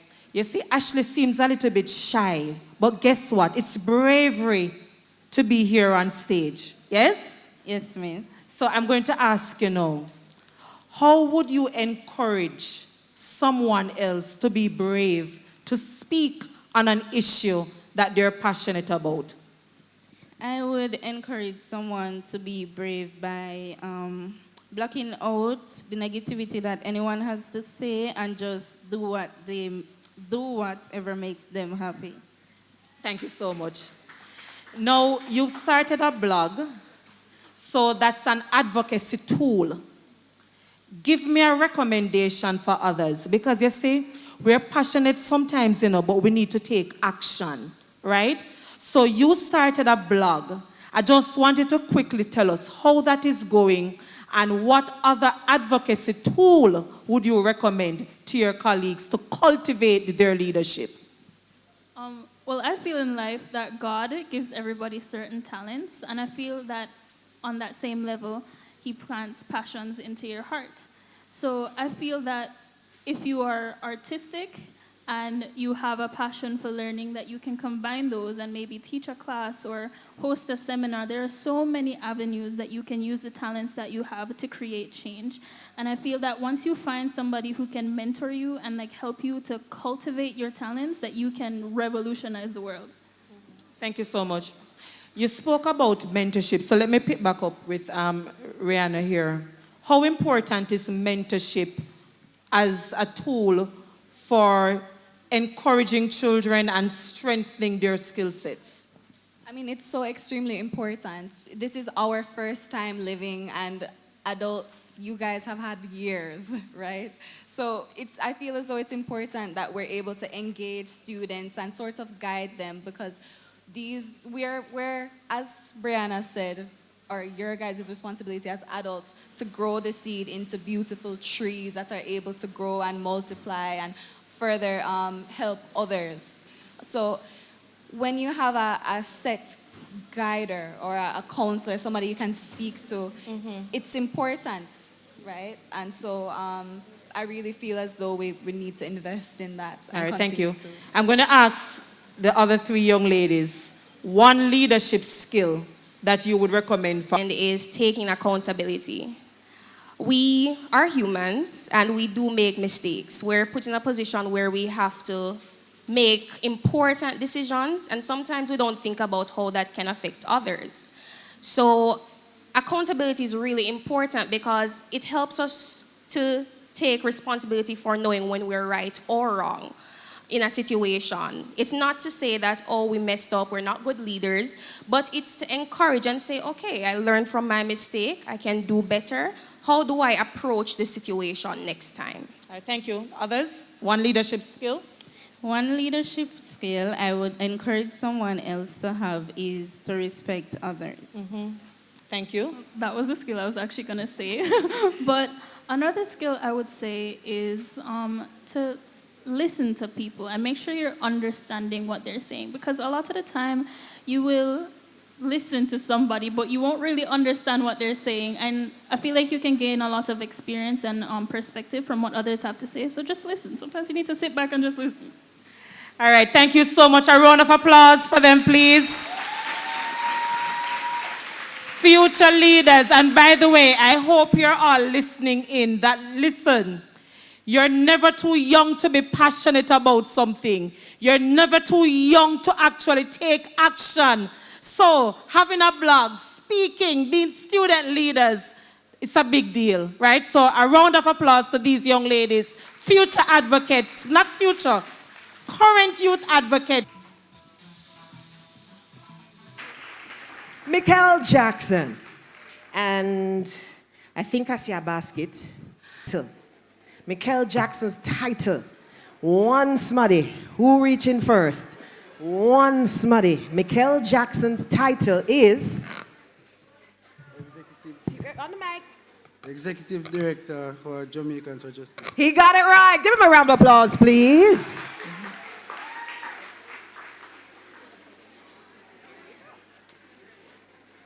Executive Director, Jamaicans for Justice. All right, so at this time, we are going to have one of our partners, one of our sponsors. I mentioned them earlier, the JN Foundation. And we're asking Omar Wright. He's the lead environment and community.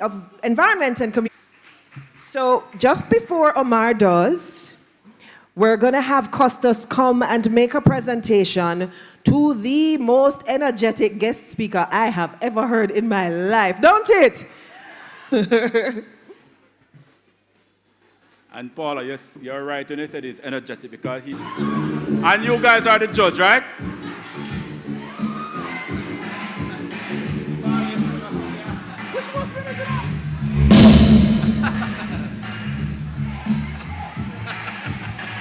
Hey, hey, hey, hey.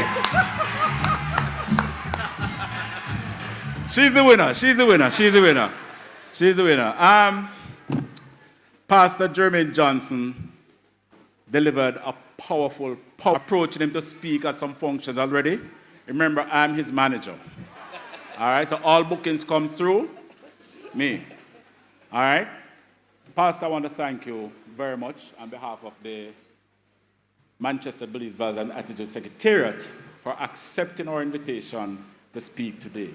We have absolutely no regrets, right? And it means that we are going to call on you again and again and again. So I want to present this to you. I hope you like it. Really beautiful and amazing. So it says Manchester Beliefs, Values and Attitudes Youth Symposium. And then I have my Johnson Motivates logo here and Don't Chicken Out. And the logo of the Beliefs, Values and Attitudes. This is definitely going on my desk. Please put your hands together for them. They have taste. But what I really want to say, Custis and team, I appreciate your appreciation. And it's a pleasure as an IBI ambassador to collaborate with you on this noble initiative as we seek to use what is right with Jamaica to fix what is wrong with Jamaica. I have to go, young people, but listen, you can always follow me on social media and subscribe on YouTube. The handle is Johnson Motivates. What is it? Johnson Motivates. And to get your copy of the book, Don't Chicken Out, if you don't win one of the special ones being given away today, they're at the Three Angels Pharmacy. We're rolling them out in Fontana Island-wide. People overseas can get them on Amazon, or you can reach out to Custis and you can get yours. Continue to set those high standards and to keep it lit, otherwise you're not it.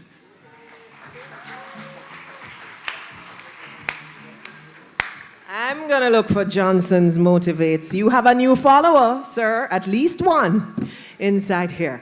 And now, ladies and gentlemen, help me welcome Omar Wright from the JN Foundation. And to the most important students, good afternoon to you. Now, JN Foundation has been doing youth development work for as long as we have been a foundation. It's over 100 years ago. Today, we are here in Manchester, a parish that we have been working towards youth development and development in the main for a long time. And the theme for this symposium, from inside, you first have to believe, you first have to have some values that ground you, and then have some attitude to do action in alignment with those values. And spread to youths globally. And Jamaica National never goes to an event, especially where students are, and we don't have prizes. So, who can tell me, you don't have to get it correctly, fully.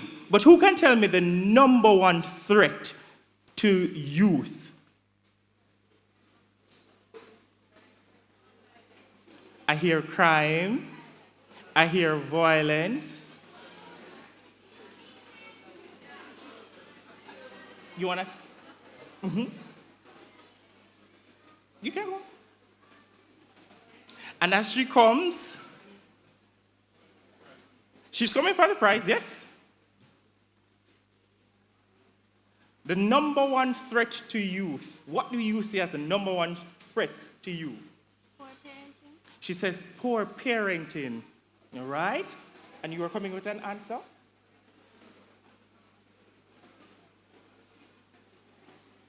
The number one threat to youth. I would say Oh, no more, no more. Yes?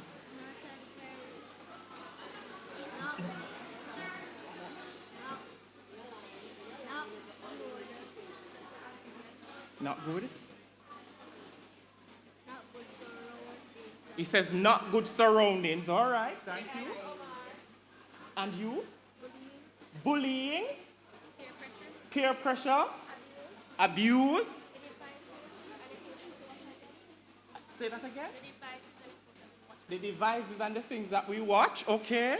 All right, so we hear a whole lot of threats, and we will have prizes and surprises for all of you. You could visit the JN table, and they will take your names, and then you will contact you, all right?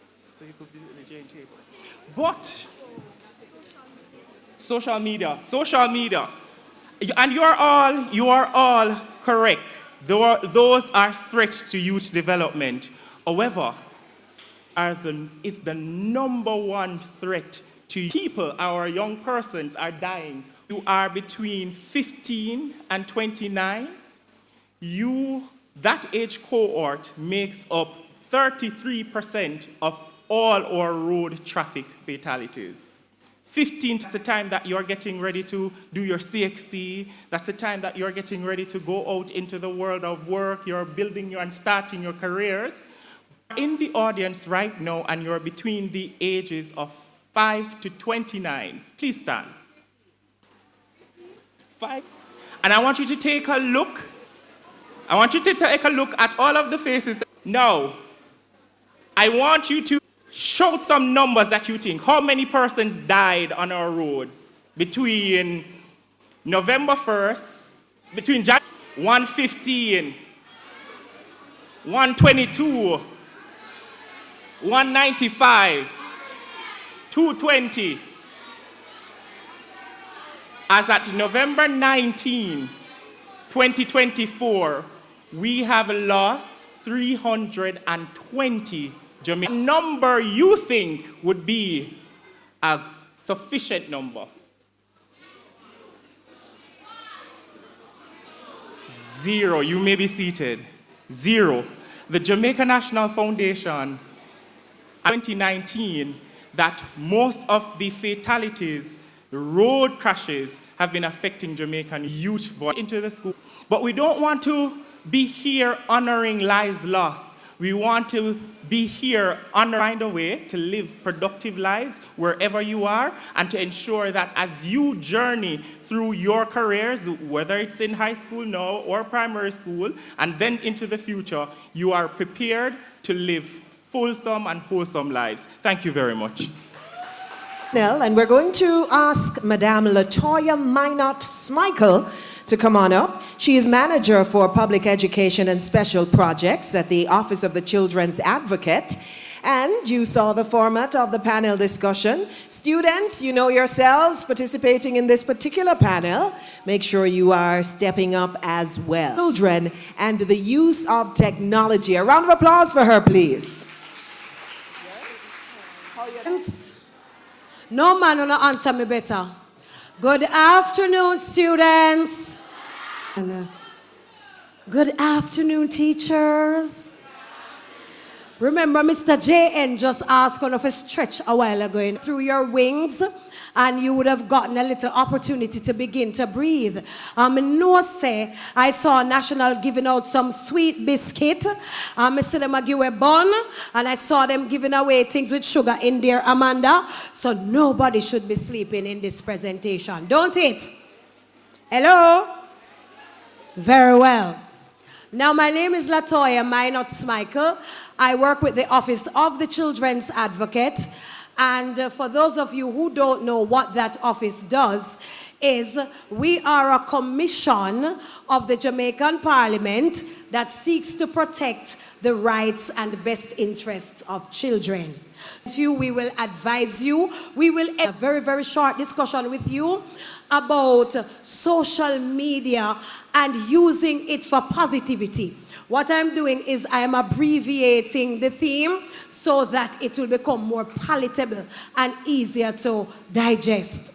All right, how many of you have a social media account? Hold up on a hand. Oh, don't just go on TikTok, but you have an account, you post. All right, how much of you have Instagram? How much people have WhatsApp? Everybody in this room. And the reason for asking you that question, it is not something from the dark ages exposed to and we all have to use while using social media. So the young lady has a Facebook profile. I know young people that you're going to say Facebook. Look at her Facebook profile and she went online. She added her name and she left it open so anybody could send her any friend request. That being said, a young man, when she looked at the picture, she observed that he appeared to be around 15 years old. So she said, nothing wrong with this. Young person speak to each other on Messenger, and then the conversation begin. Let me see your hand. Truthful now. You meet a stranger, you don't know them from nowhere, but them send a thing to your young man, to her messenger. They're talking, they're building their friendship, and they decide now, we're going to move the conversation from Facebook now to WhatsApp. Because sometimes I not take the WhatsApp number. And from that, they begin to talk to each other. Now, me as an old woman, I don't know what young people talk about on cell phone unless I snoop around into my children's phone or something comes to my office which pop my eye wide open and I say, oh, these are the things that children are actually talking about. Me never know. So the young lady become friend with the boy and the two of them, they're conversing, they're talking, they might text one another, so them decide it's time for us to meet. Mother don't know nothing about the friendship. Father don't know nothing about the friendship. Probably one or two friends at school, and they decide that they're going to meet. This young woman lives in Kingston. Now, the guy said, we're going to meet in Papine. And when you come and you meet me in Papine, we're going to meet up at X place. So he goes, so was standing in front of her. So she's looking up at the person, she's looking down at her phone and looking up at the person. And she's wondering, my line of work, catfished. The young man is older, much older than the picture that he actually put up on social media. He was actually an adult.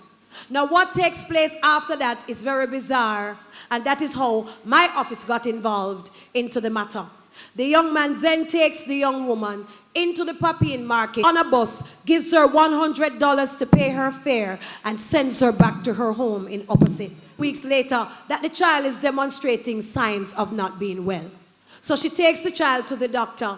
Lo and behold, a series of tests would have revealed that this child at 12 years old is pregnant. The mother decides to ask the question, who is the father? In their mind, they begin to theorize that it must be a child within this child's age group. When the guidance counselors, schools get involved, our office got involved, we realized the child, the name that the young man gave the child was not correct. When they went back to the Facebook profile, the profile was deleted. And so it was now our responsibility to get the police involved and to get the cybercrimes unit involved to see if this young man could be located. What is the moral of this story? We have social media. We have cell phones. Children nowadays have more expensive phones sometimes than even adults. Because sometimes I go somewhere with my little Samsung. And interestingly, most of you, your only work is to go to school.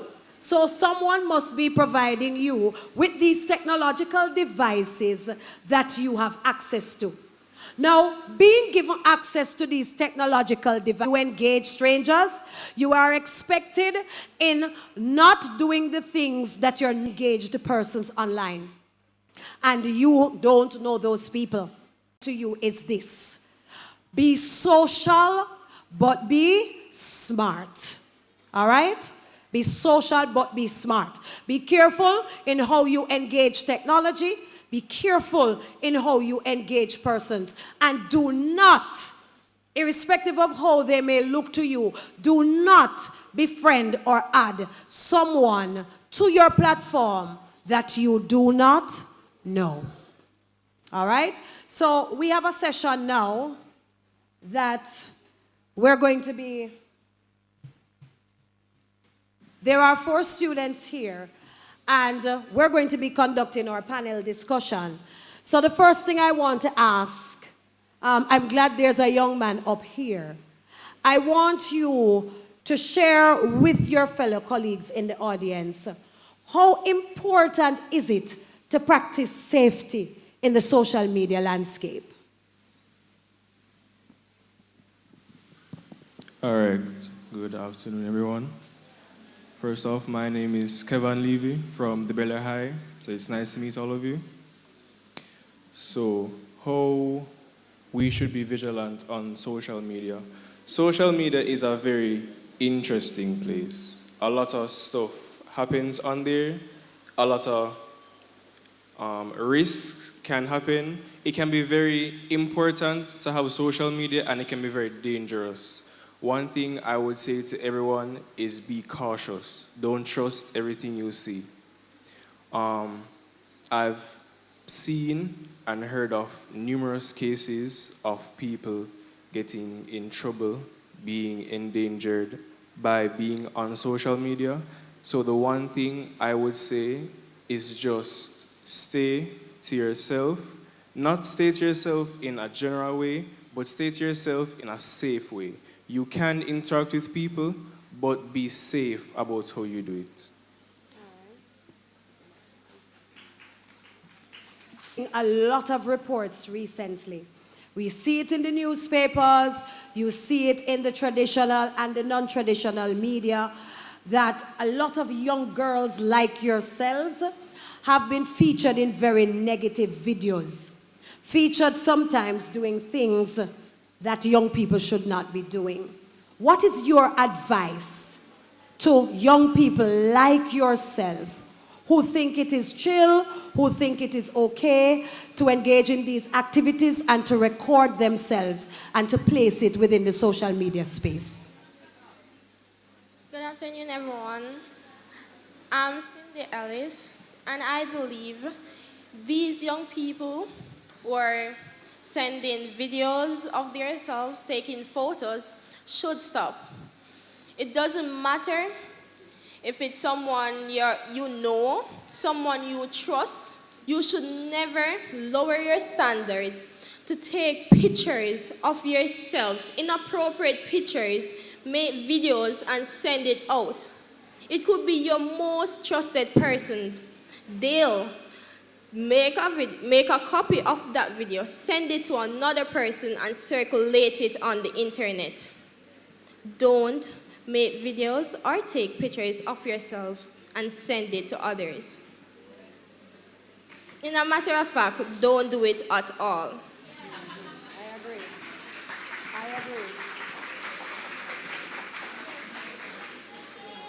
agree. Good afternoon, everyone. In adding to what my panel person has said, I would also like to remind everyone that you have a future. You have big dreams and careers to attain, but you need to remember digital footprint. Anything you post on social media or on the internet will remain on the internet. No matter if you delete it or not, it's going to always be there and people can access it, and it will jeopardize your future. You want your big job, your big car, your big house, you want a big lavish lifestyle, but that one video, that one negative post can affect it all. Be mindful of what you post. Your future matters.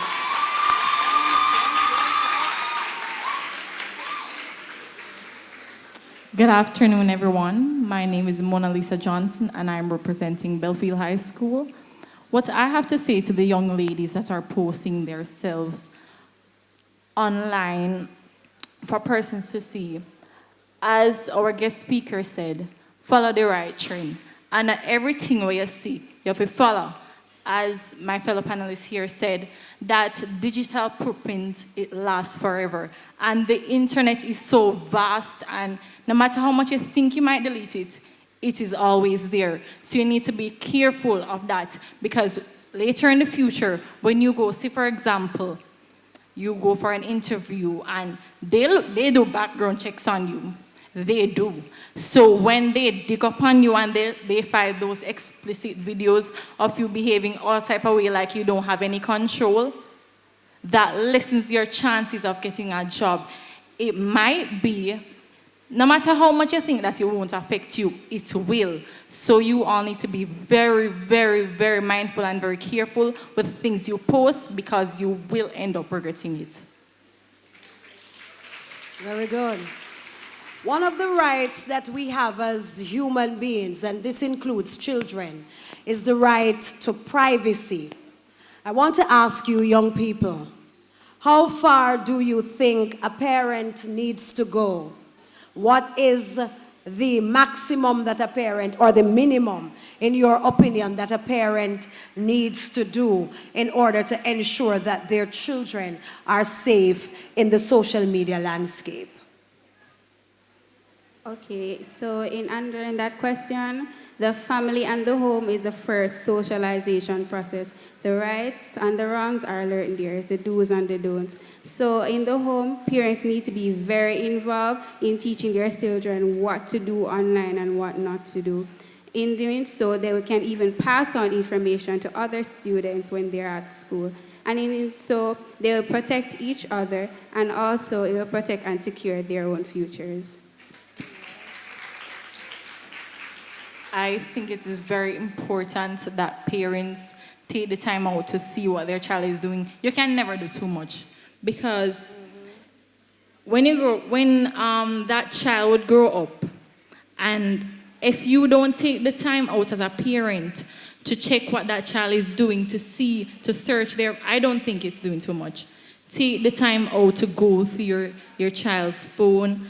And students, we might say that, oh, privacy, but it is beneficial that your parents know what you're up to. It is beneficial, and it is very important, because there are some things that you don't see and your parents will see it. Because remember, we're just coming up, we are fresh, and they have been in this world a long time, so they know more than us, and we need to listen to them. And if they want to check our phone, let them do it. Let them do it. We need to be responsible. And at the same time, don't let them, when they check it, they find something that is not right. So I think as students, we should allow our parents to go through our phone. They're not doing too much. They're just protecting us. All right, final two. I would agree with what my fellow panelists said.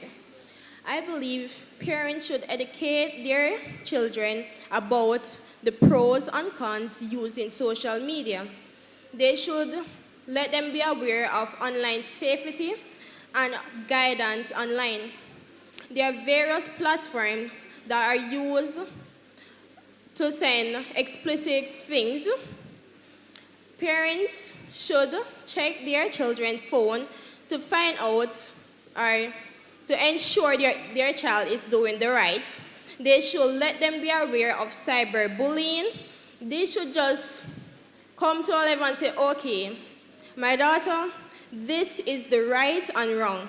Some parents are doing the wrong, but ensure that your child is doing the right. They have a reputation to set. Thank you.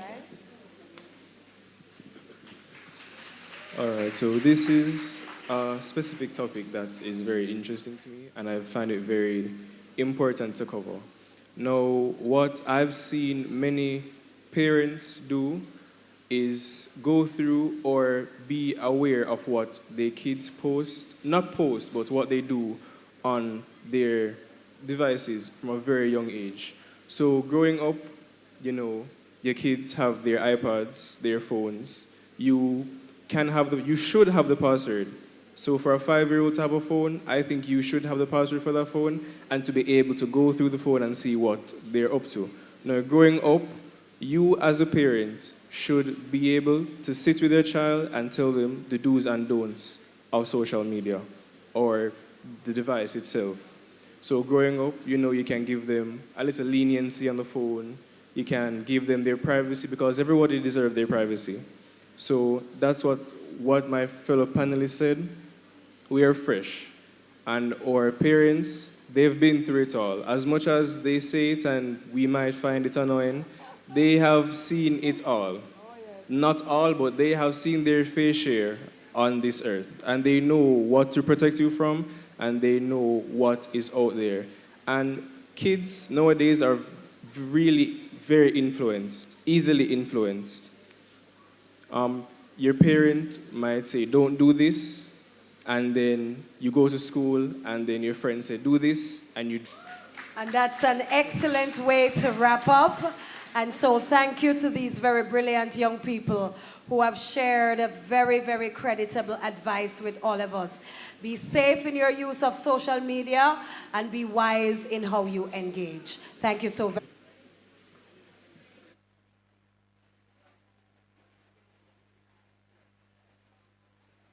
I always love how down to earth Mrs. Minot Smikely is, don't? And our panelists too, well expressed. A round of applause for them all, please. All right, so we are going to have lunch.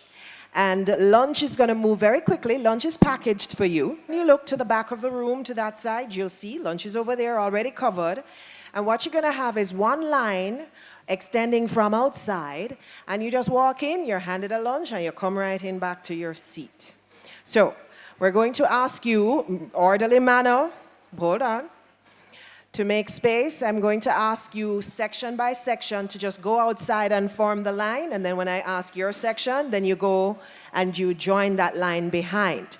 So let's start with those students to the back in front of the lunch. Could you just step outside for me, please, and form a line that starts at the door. Move quickly, move quickly. Lunch is 45 minutes. It's now, call it 1 o'clock. We restart at 1:45. So you have to take the line out onto the lawn. And then we're going to ask those of you in the middle section to just go through that side door and to join that line behind. We're putting the line out on the lawn. Nobody go through that back door for me, please. We're keeping that back door clear. So hold on. Those in the red uniforms, hold on for me, please. We're doing this in an orderly. Those to that side, wait, please. Good. So we're waiting on that section here to go through the side doors and to join that line. And the rest of you in front of that middle section there can go through this side door for me, please, and join the line. Now, those of you directly in front of me, you're going to go through, once these folks clear the way, you are going to go through the side doors here to join that line. Nobody is to go through that back door. That's where folks are coming in to receive lunch. So we're just waiting for the doorways to be cleared.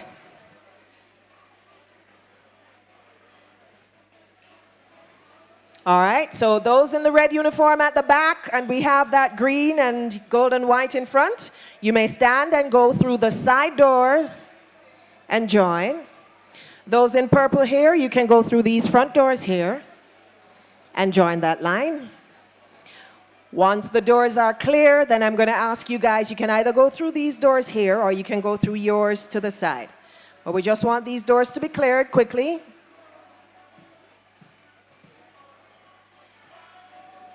Lunch has already started, I believe. You just collect one lunch and back to your seat.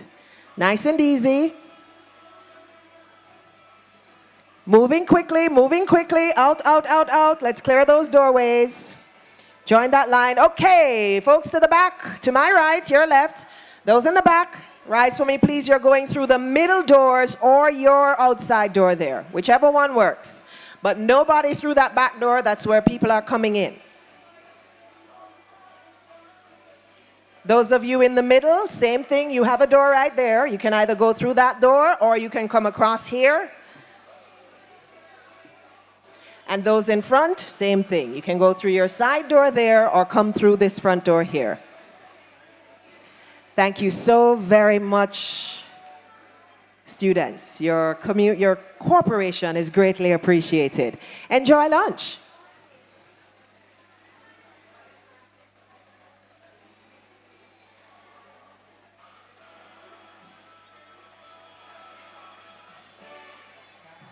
Of course, during lunch, we'll have entertainment by the Church Teachers College Band.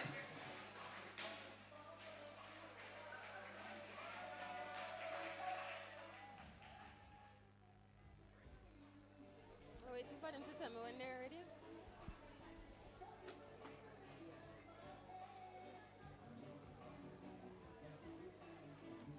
Of course, we're on a break, and I'm joined by Mr. Omar Wright. All right, so Mr. Omar Wright, during your presentation, you shared a lot today. What was the importance of you telling that to the young people today?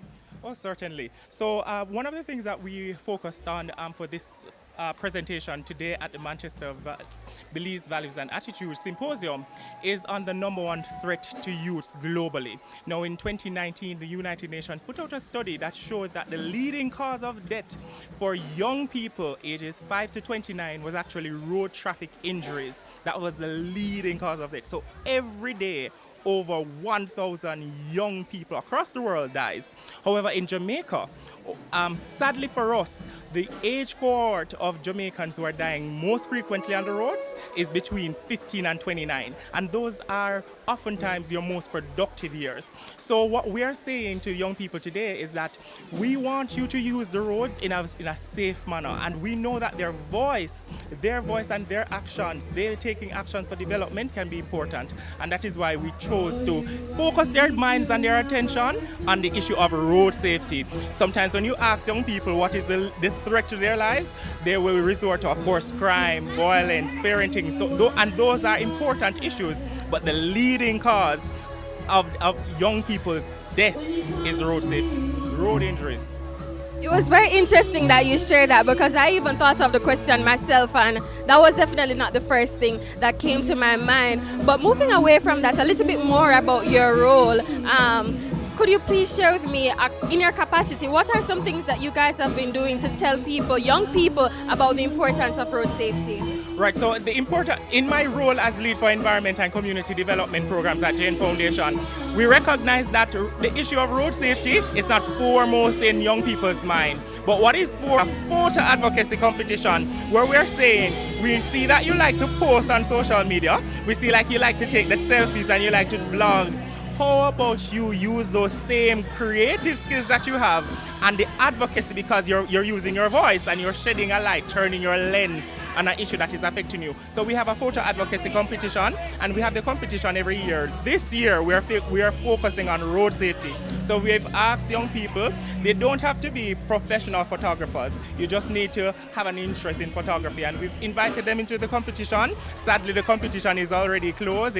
We're actually implementing now. We're asking them, go out in your communities, show us what you're seeing. We have an issue in Jamaica with bikers, the motorcyclists, especially in the West. And now we're seeing the problem moving from the West, coming into Manchester and central Jamaica, where the bikers, it's a means of transportation, but we're seeing bike taxis. Young students are going to school on bikes, they're not wearing proper helmets. And so we have asked young people to turn their lens on that, show us some of the challenges that you are facing. separate and apart from that, we have a Road Safety in Schools Club where we are saying to young people, you have voice, you have agency, you know what are some of the things that you can do to influence others to operate safely. Pedestrian. So we speak about motorcyclists, we speak about those persons who drive, but the third highest road users that are dying are pedestrians, and oftentimes pedestrians are the younger children, the young students going to school, because sadly the infrastructure is not there for them, so the sidewalk is not there for them. And so we are saying we are going to empower students to literally drive, no pun intended, to literally drive change around road safety by organizing themselves in clubs, and it gives them skill sets to how to lobby. How do you write your member of parliament? How do you write your local representative? How do you reach out to the Custos? The Custos of Manchester here is very involved with young people. How do you reach out to the Custos and say, Custos, my school needs a sidewalk. My school needs a fence, because when we're coming to school, the cars are coming too close to us. How do we give them skill sets? Advocacy. When we talk about advocacy, that is what we're speaking of. Practical things that they can do and to get their voices amplified. So those are some of the things that we're doing at Jane Foundation. We're currently on a road safety school tour going into next year, 2025. And we know Manchester is going to be one of the stuffs that we're making. All right, wow, so it sounds to me that JN, there's a lot to look out for, especially with civic engagement and youth leadership. It was a pleasure speaking with you, and I look forward to seeing those various competitions, people channeling their uses of social media, not from something negative, but to something positive with JN on board. Thank you so much. Thank you so much. Thank you for your time. Thank you. Thank you. All right, so you heard it there. That was a lovely presentation by Mr. Omar. If you guys have been tuning in with us, you noticed that the second half of the program, it was more so focused around social media, not only the benefits of social media, but also some of the negative things that can come with it if you're not being careful. Now, as young people, we want to urge you to utilize your social media safely, to utilize your social media platforms safely, and engage with others carefully along social media.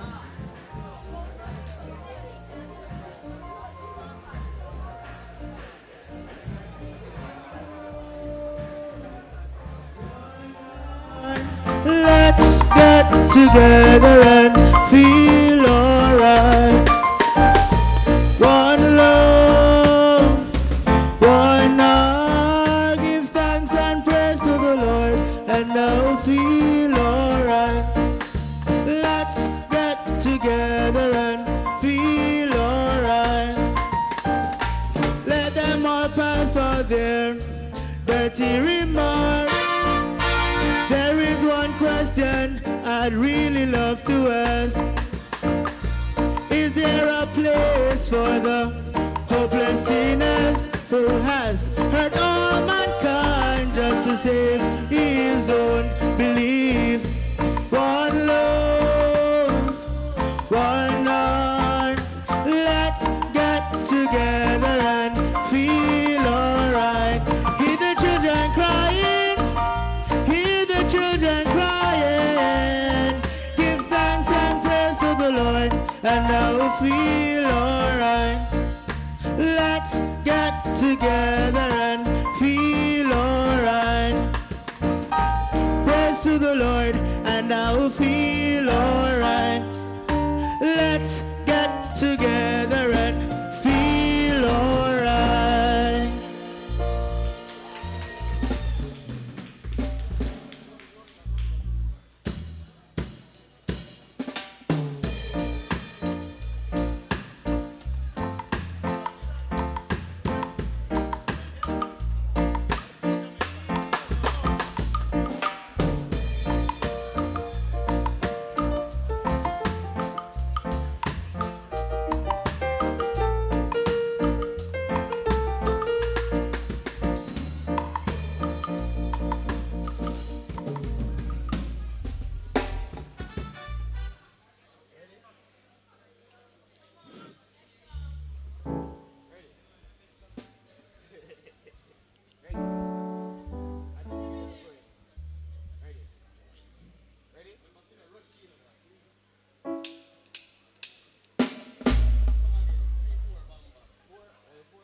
sugar daddy. Oh, oh, my boy, my heart told me so. I love you, and I'd never let you go. Scout, scout, scout, Jamaican scout, scout, scout, scout, do the scout. Not everybody can cha-cha-cha. It's a new dance you can't resist. Scout, scout, scout, scout, Jamaican scout, scout, scout, scout. Do the wings of a dove. I would fly, fly away, and be. I would fly, fly away, and be at rest. Fly, since I have no wings, since I have no wings, since I have no wings, I'm gonna sing, sing, sing. If I had the wings of a dove. If I had the wings of a dove, be at rest. I'd fly, fly away, and be at rest.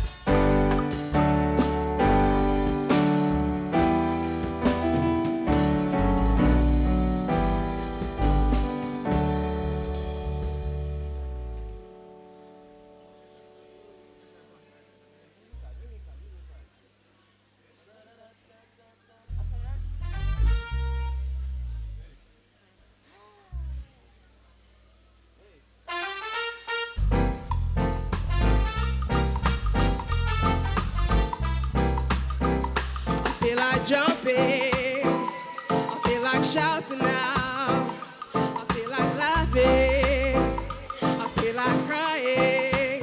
La la la la la, la la la la la, la la la la la. Ooh, ooh, ooh. I feel like dying now. La la la la la, la la la la la.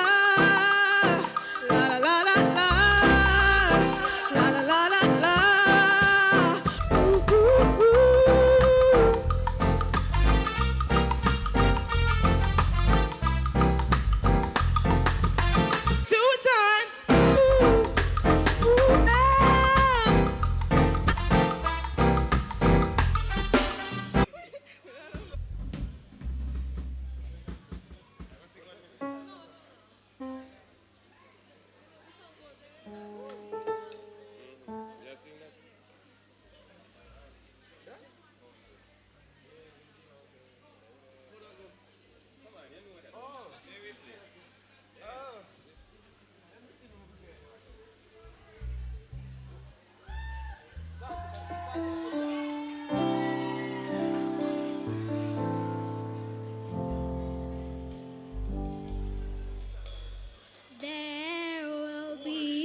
standing tall up to face the darkest and the hardest of times.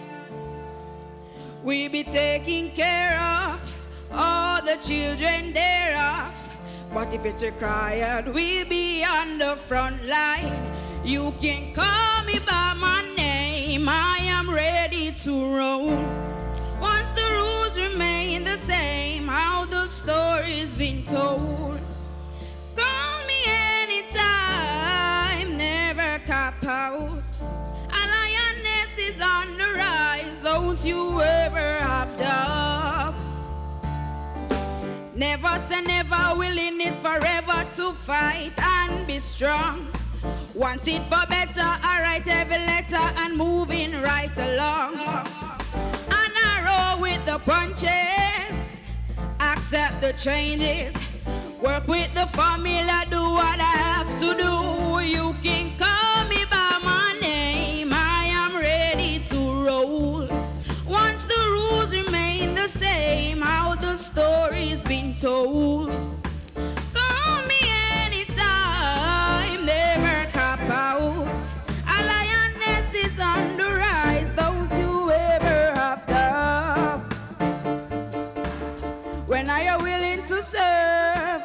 We have room to observe, to see if you can walk the way you talk. Let me give you my word, my voice must be heard. Bravery is the piece of my heart. You can call me by my name, I am ready to roll. Once the rules remain the old, a lioness is on the rise, don't you ever have doubt.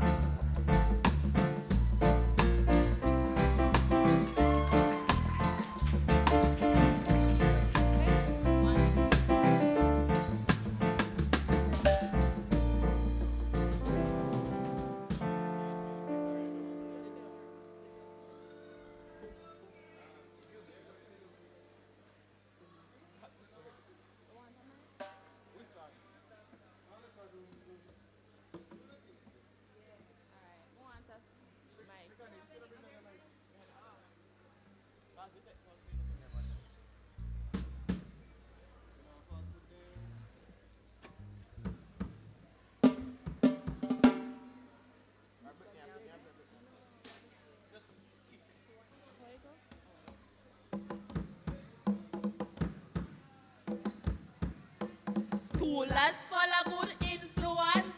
Be good girls at the grady ones. Lift up your sister, hold each other hand. Together we can do the victory dance. Together we can do the victory dance. With God they can do it, can do it, can do it. With God they can do it, can do it, can do it. With God they can do it, can do it, can do it. If you can go through it, then they can grow through it. me used to love fight and love chat. A girl diss me, ma punch that. Teacher call me loggerhead, don't spot. Each up and corner a old tool. Never abide by no rule. Clothes and shoes was mine and cut my skirt. Never know how me supposed to just follow a friend and a bubble in a coaster bus. Back and forth from town to country. No go to school and a Parents stress hypertension. do some things too simple to mention. Until the most I have intervention. With God they can do it and go through it. Then they can grow through it. Girls, me wonder if you mad. You know the right and still I do wrong. Look at the failures that you've had. Embrace success through God. Those who go through it are the best to be. Giving you this testimony. With God in your life, it makes sense. Reach higher for excellence. Cause you can be a lawyer, a doctor, fix manufacture, chiropractor, farmer, driving a tractor. Wait a car once you.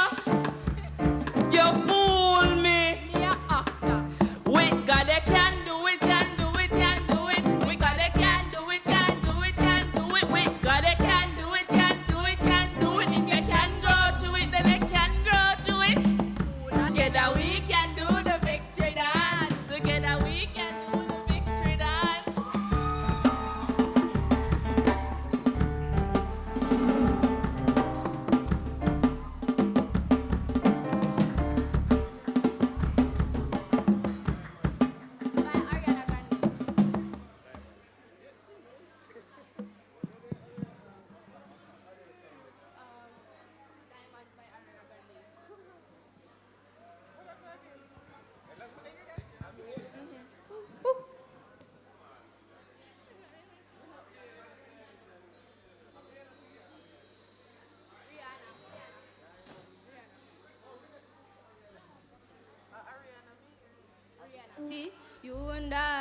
You and I were like diamonds in the sky. At first sight, I was melody as sun rays. I found the light inside you. We're beautiful like diamonds in the sky. Like diamonds in the sky. I too, so alive. We're beautiful like diamonds in the sky. So shine bright tonight, you and I. We're beautiful like diamonds in the sky. So shine bright tonight, you and I. We're beautiful like diamonds in the sky. I too, so alive. We're beautiful like diamonds in the sky.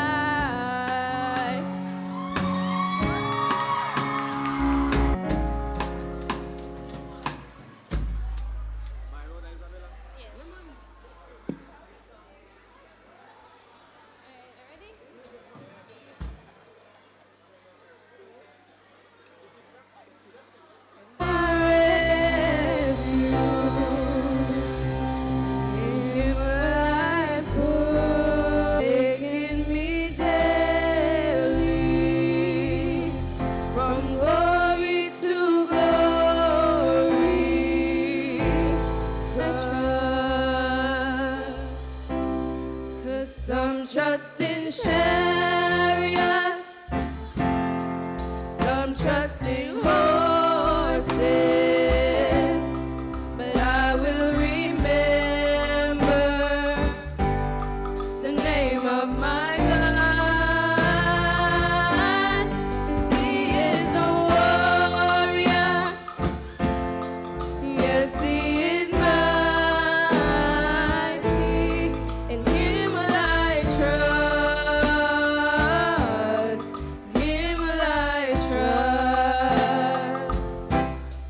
He's my defender, my shield and buckler, my hope is built firmly on Him, on mountains and valleys. My God is before me, so in Him will I trust, Him will I trust. 'Cause some trust in shall remember the name of my God. He is a warrior, yes, He is must. Him will I trust. Come what may, I'll never doubt Him. Ooh, because He's as a transgressor. In Him will I trust, yes, but I will remember the name of my God. He is a warrior, yes, He is mighty, in Him will I trust, in Him will I trust.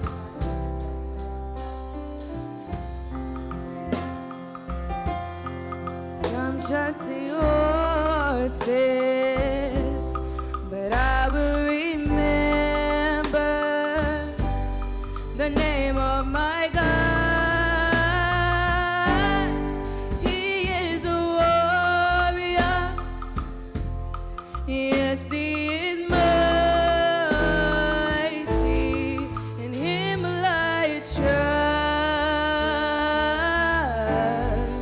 in Him will I trust.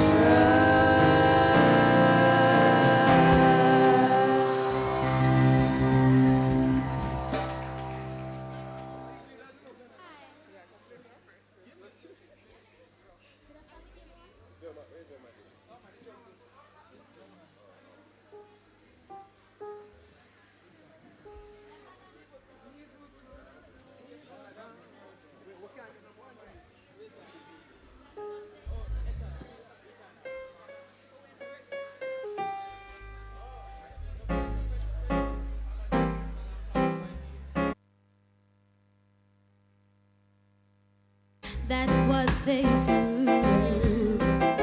But they don't uncall me names. But they just don't. But me not see them, I just keep on walking. I've got my pride. Kill over. Oh no, not I. And I will survive. Never let them get you down. Never let them see. Never let them get you down. Never let them see you frown. Never let them lead you astray. Starting to in pain. When you're in a desert, wonder why and in a rain. When them pass them judgments and every word left a stain. When them attack up the things them, just to mash up your life and give your bad name. Them think you're weak, better death so them run. Bad mind and think them left your business asunder. Don't give them that power. Show them you can be stronger. Just hold up your head and make the whole of them wonder. Oh, you still are going and them I try keep you under. Never let them see you frown. Never let them take away your liberty. Live your life and be free. Never let them get you down. Never let them see you. People talk, that's what they do. But they don't understand how we still are push and go through. Yes, they love, they'll call me names, but they just don't get it. How them see me, I hold my head up just the same. When them see me, them just keep on talking. But me not see them, I just keep on walking. I've got my pride, me now go show me bad side. Some of them see me as a big pushover. Let me be dead, them think I'm gonna kill over. Oh no, not I and I will survive. Never let them get you down. Never let them see you frown. Never let them take away your liberty. Live your life and be free. Never let them get you down. Never let them see you frown. Never let them lead you astray. Starting today, live your life you say.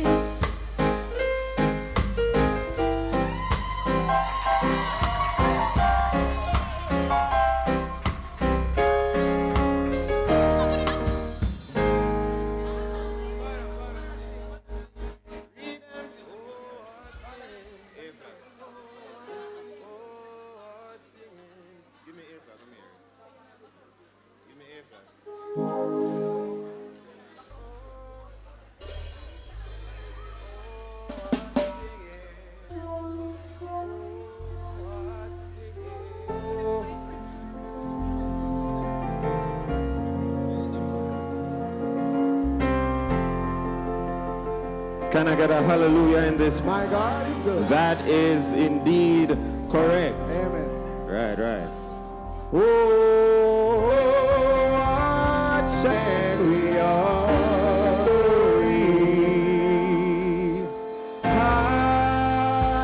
Hallelujah. The sky, redemption coming. I'm out of the bondage. I'm into God's freedom. Redemption coming.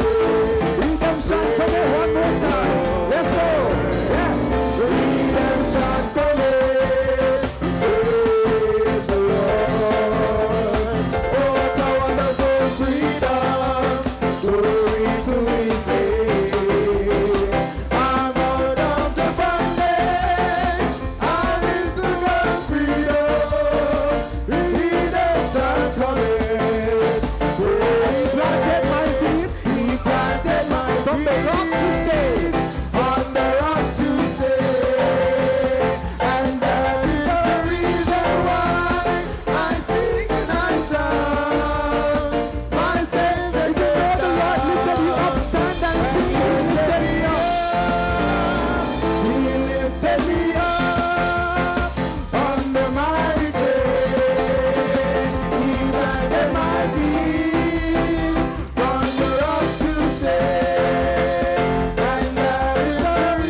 shadows. In the shadows. Oh, yes. I will abide. When the stars of light are raging over me, in the rock. I'm too near to my home. Sing that song. Say, I'm too near to my home. Too near to my heavenly home. I can't turn back again. I made my choice. There is nothing worthwhile to look about now. Praise the Lord, see heaven in view. I'm too near to my holy home. I'm too near to my home. Stand and sing. Say, I'm too near to my home. Too near to my heavenly home. I can't turn back again. I've made my choice. There is nothing worthwhile to look about now. Praise the Lord, see heaven in view. I'm too near to my heavenly home to turn back now. I'm not sorry. I'm not sorry. I've answered the master's call. Jesus took my heaven, Lord, say. Jesus took my, now I'm on the glory road. I'm not sorry. Say, I'm not sorry. I'm not sorry at all. One more time, I'm not sorry for believing in my God. Say, I'm not sorry. I'm not sorry. I'm not. I answer the master's call. The master, my Jesus, he took the every word of my soul. I'm not sorry. Wherever I am, I praise him whenever I can. I praise him for his love surrounds me like a shield. I'll praise the name. I'll praise the name of Jesus. I'll lift up the name.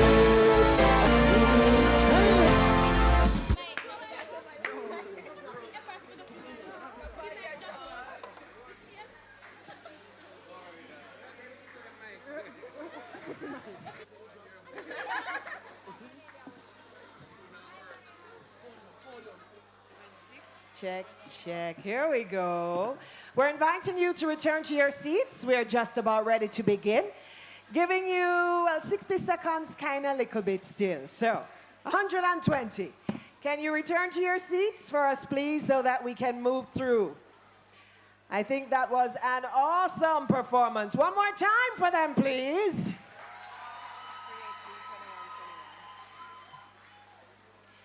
All right, so we still have, I think, just a few more panel discussions. We do have prizes, and we want to get you out of here on time. So, we need you to get back into your seats. Those of you on the corridor outside, could you come on inside for me, please?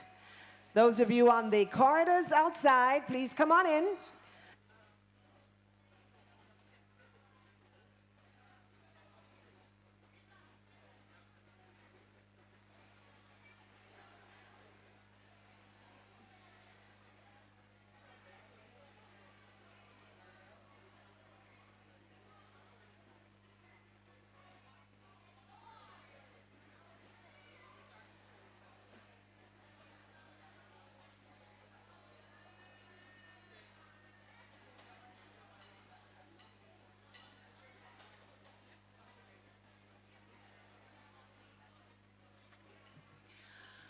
All right, so as you make your way back to your seats, we want to remind you who the main sponsors are.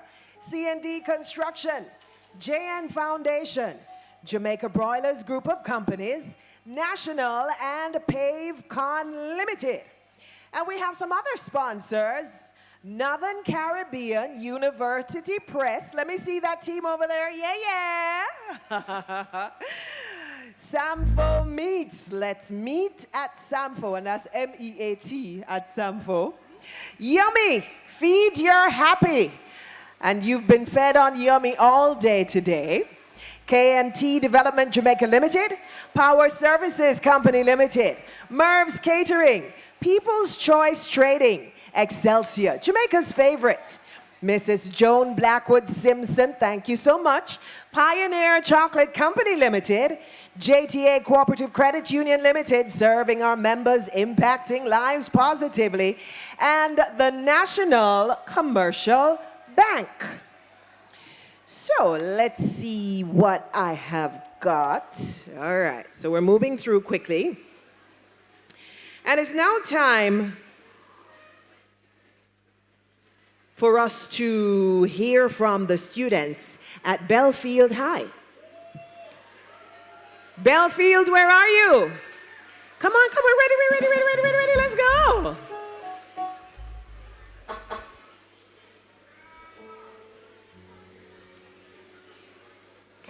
Ladies and gentlemen, we now have a performance of Lift Up Your Head by Bellfield High. Let's hear the applause, come on.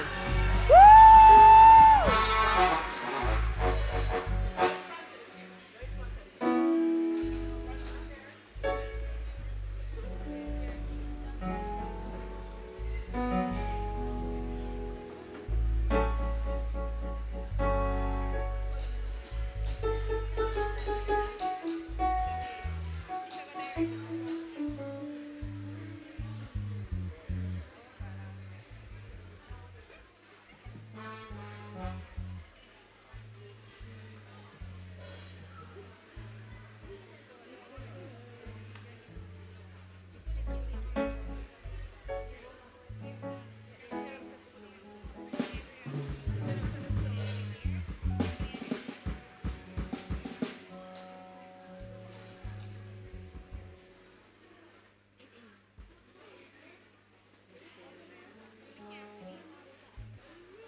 If you lose your stand over, lift up head and hold it up high. Lift up head and hold it up high. Lift up your head and hold it up. We know that we win the prize. Don't be discouraged by the pitfalls and the worries. Pain endure for the night, but joy cometh in the morning. And if you lose your soul, there's nothing to gain. It will be over, over and over. Lift up your head and hold it up high. Lift up your head and hold it up high.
I haven't heard that arrangement of that song before. I like it. One more time, please. Really supposed to be moving fast. I can give away just one basket. Just one, can just give away one basket? Okay, fine. Basket.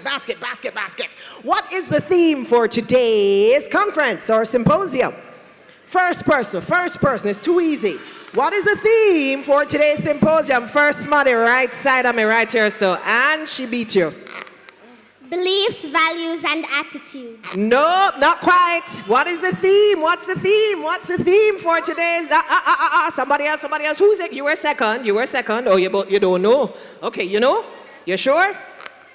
Youth leadership and civic engagement. She is correct. Youth leadership and civic engagement. Now, yes, she reading, but anybody else that come up here with a read and then pretend like them not reading, I'm quite okay with that. Come for your prize. Lift up your head and come for your prize. Round of applause for her, please. She's using the resources available to her, and we tell her congratulations. Okay. For the Ministry of Education with responsibility for skills, youth, and information for Region 5. And it is Mrs. Sophia Brown Sinclair. Please welcome her as she speaks first to human sexuality and reproductive health. A round of applause, Mrs. Sophia Brown Sinclair.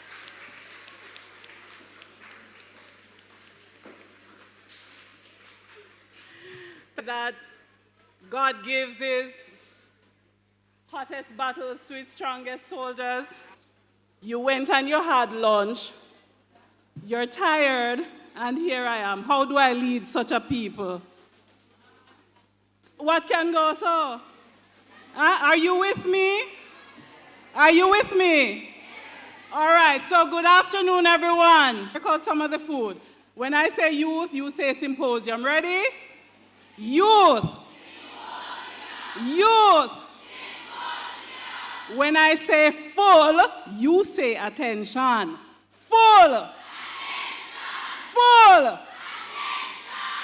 Full speed ahead. Thank you so much. I know that I'm supposed to be presenting, but I hate to do things alone. Can I have 3 volunteers, please? Just 3. Come for me. 3, 1 from here. No, 1 from Mayday, 1 from Bishop. You can come. Just 3. I'm sorry, in the interest of time. Just 3. All right. Where are the microphones? May I have a microphone, please? All right.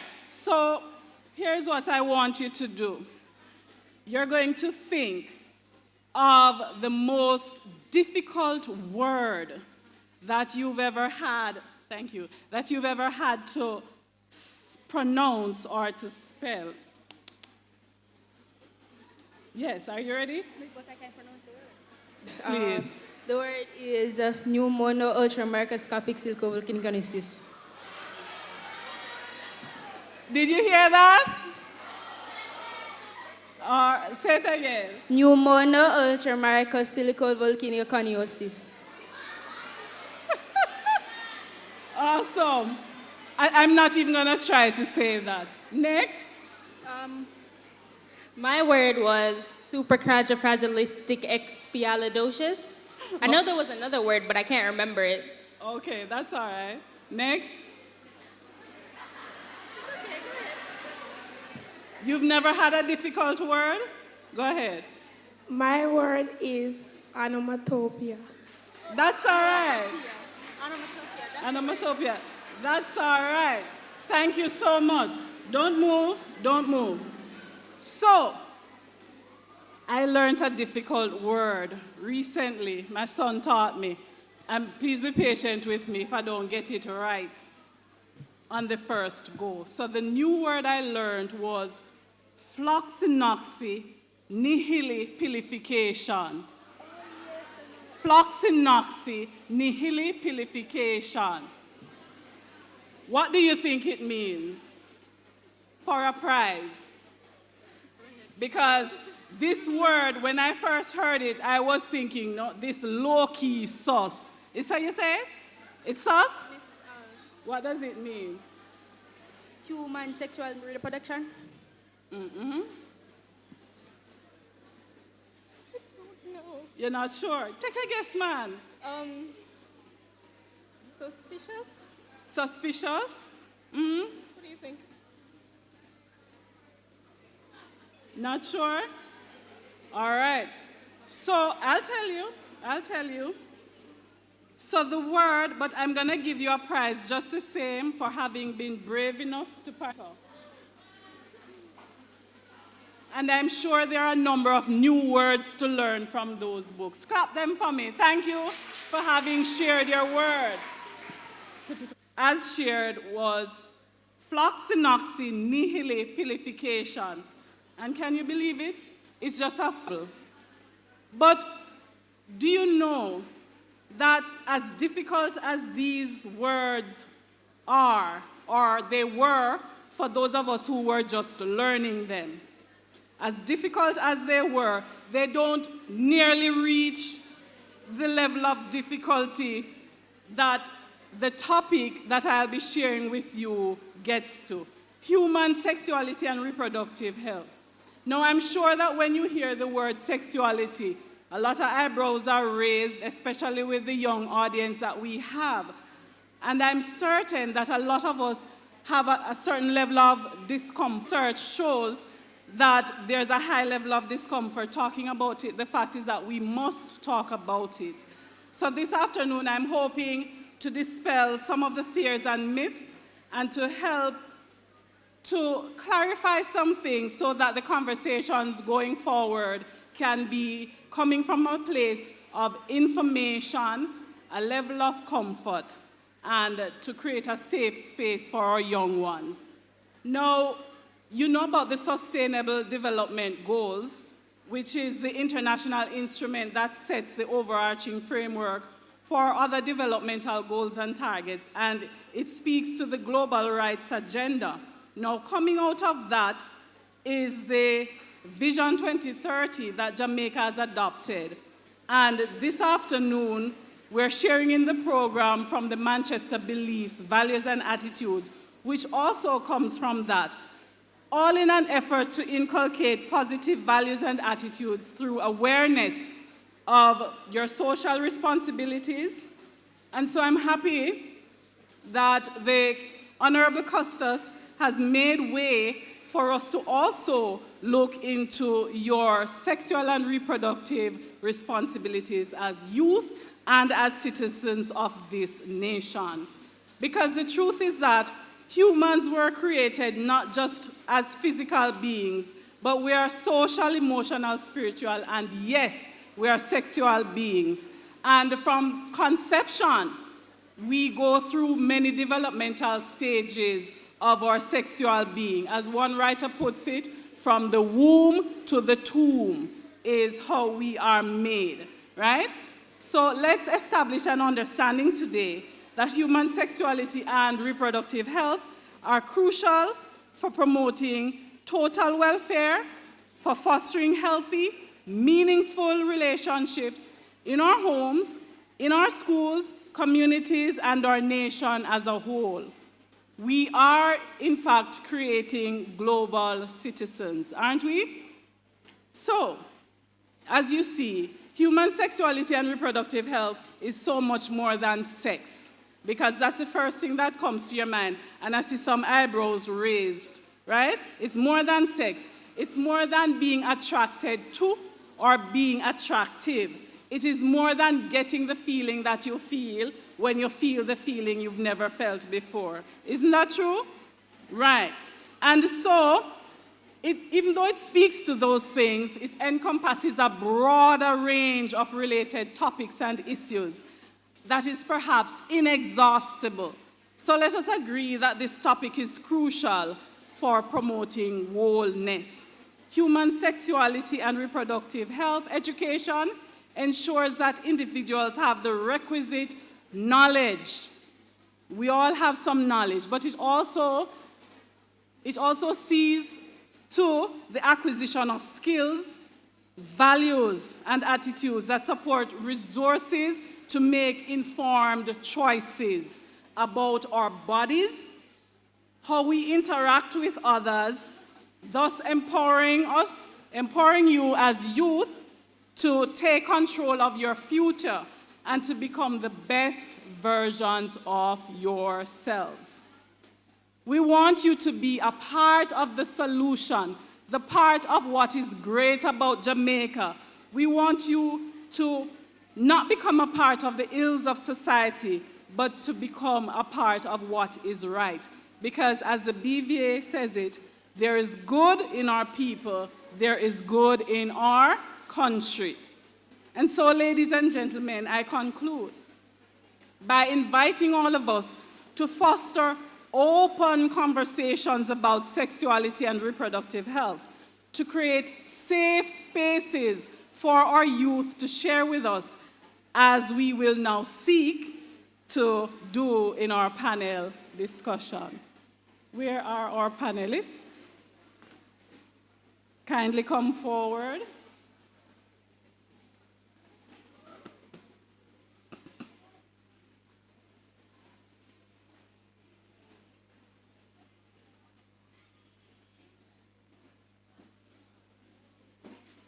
I think we'll need another mic. I'd like to see a man in the midst.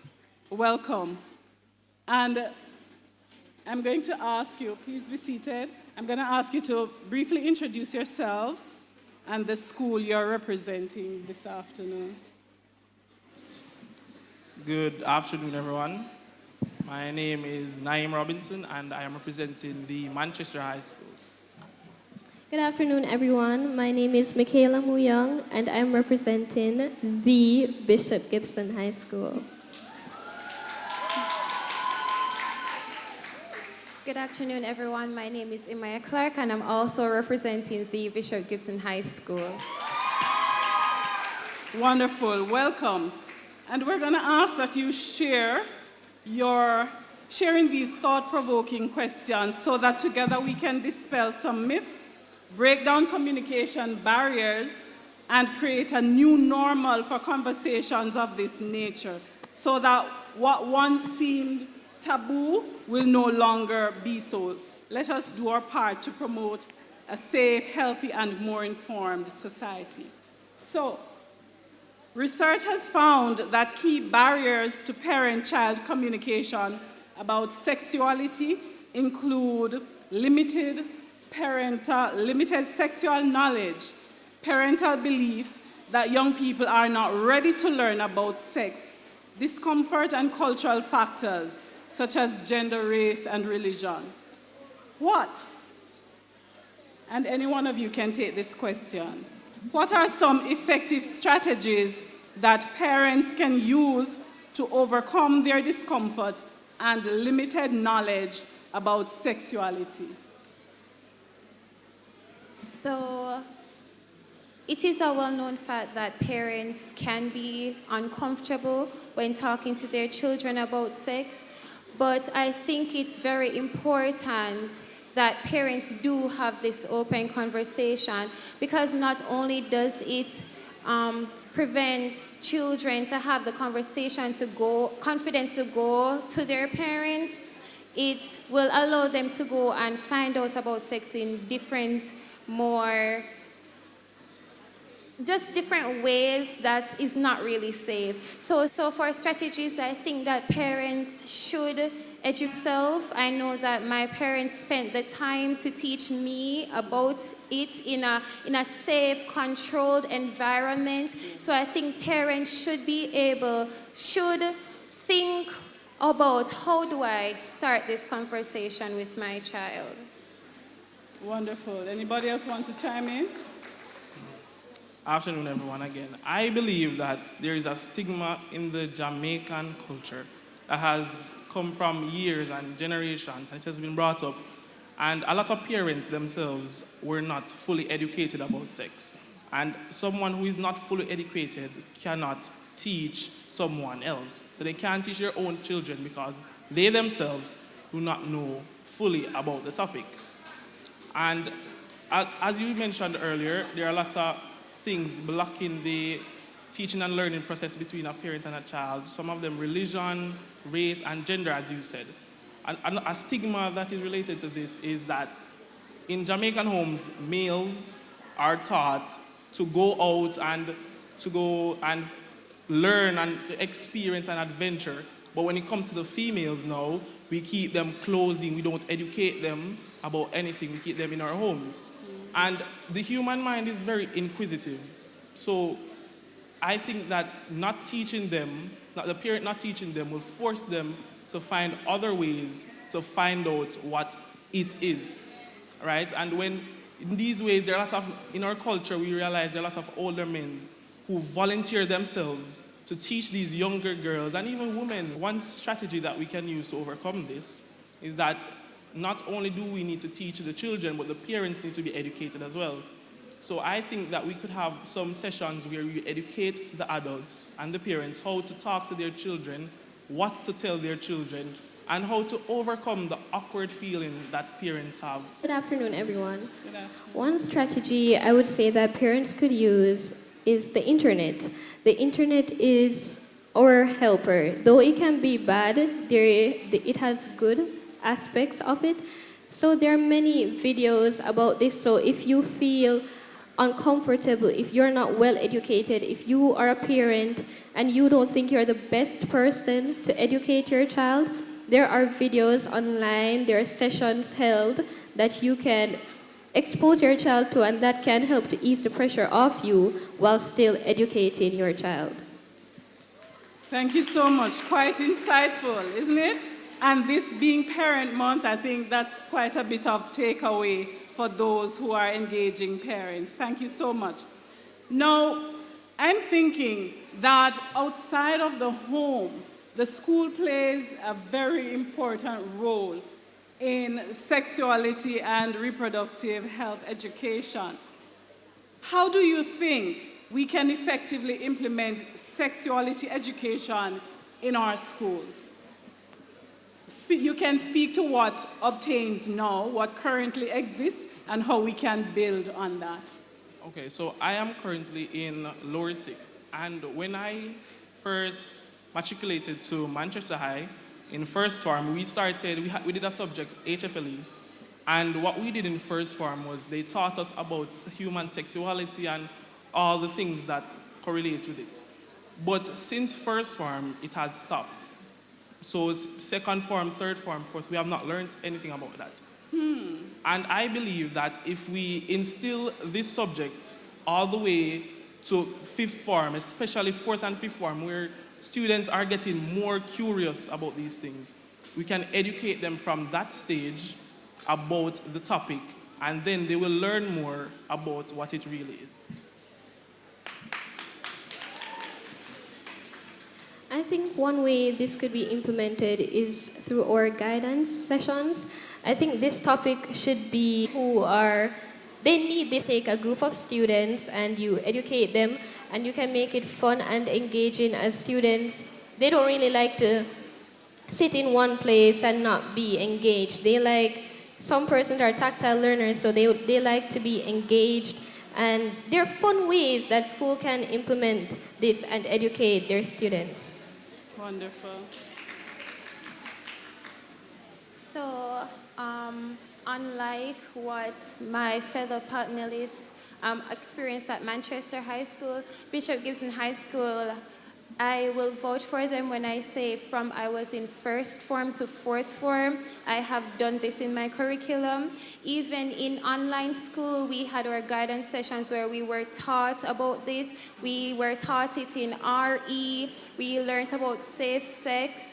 And I know that the education system has its flaws when it comes to this, because persons may be uncomfortable teaching teenagers about sex. But I believe that we must just get over the fact that it's an uncomfortable topic or it can be taboo, because guess what?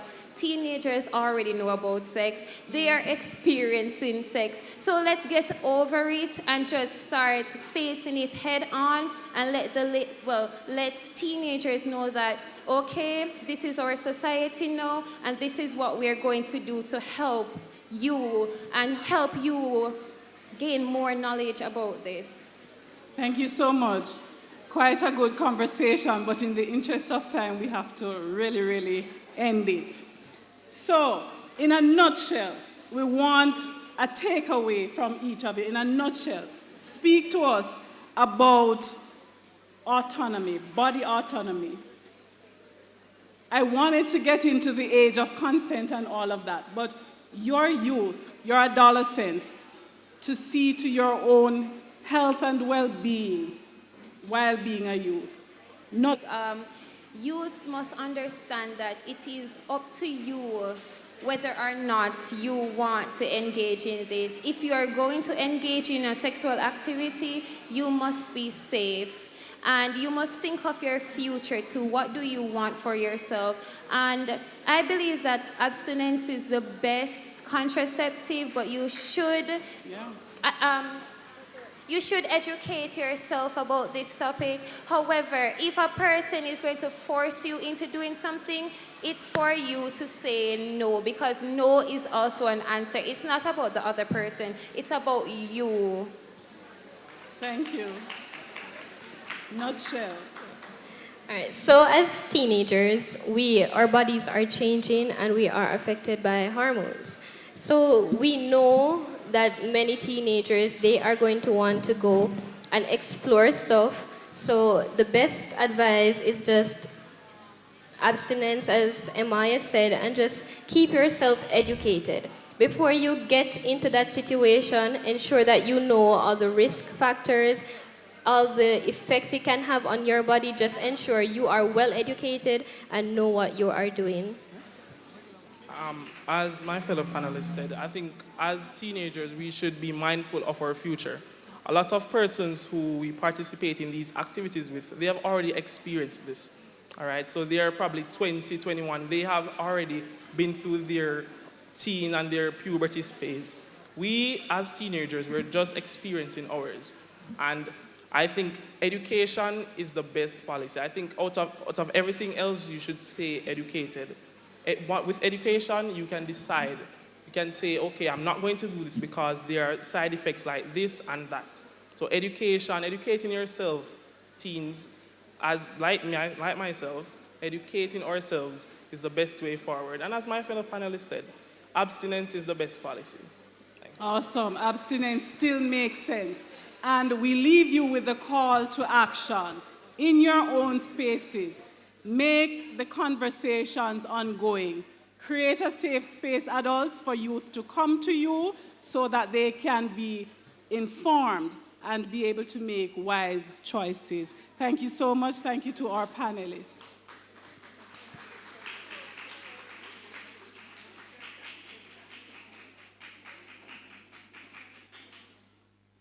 No, sir. That applause sounds like we never feed you. Try again, please.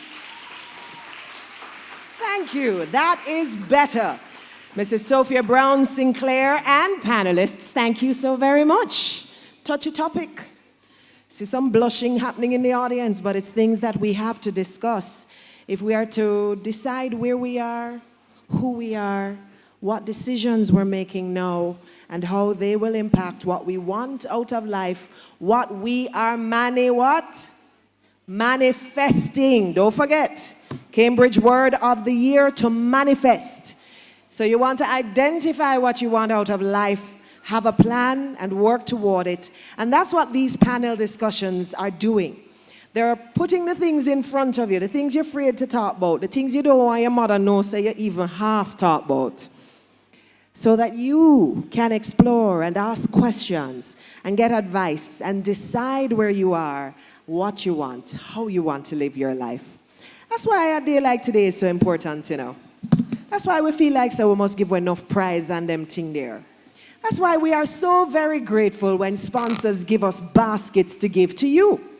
So when Yummy says, give a basket to the student who comes and tells me 2 different flavors of Yummy Bulla, then, boy, I have to say it. First person, oops, somebody here already.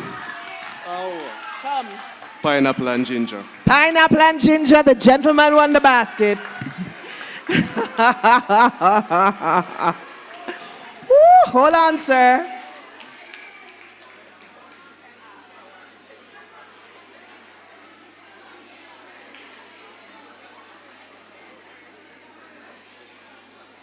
That was quick, I tell you. All right, since you love Yummy, so Yummy has some cakes. Tell me 2 of the Yummy cakes. Not the bulla, not the bulla, not the bulla, the Yummy cakes.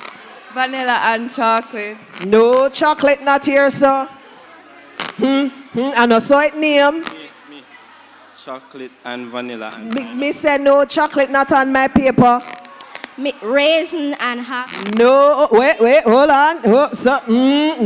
No raisin not on my paper. You answer already, don't? No, all right, she's right here. Vanilla and pineapple. Vanilla and pineapple, and the other one is a half and half. Congratulations, ma'am. Good job. So you have vanilla, pineapple, and half. So the one with the chocolate is actually not fully chocolate, it's half and half. So we got to get the name right. Okay. All right, so then we have, I told you earlier who our main sponsors were. Come and tell me 2 main sponsors for today. All right, hold on.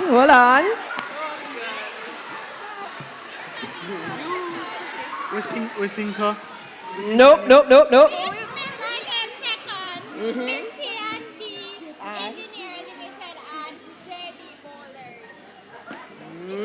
Nope. You have one. Hold on. Back off a little. Everybody back off a little bit. Give me a little space. And I'm not looking at my paper and them things there, you know.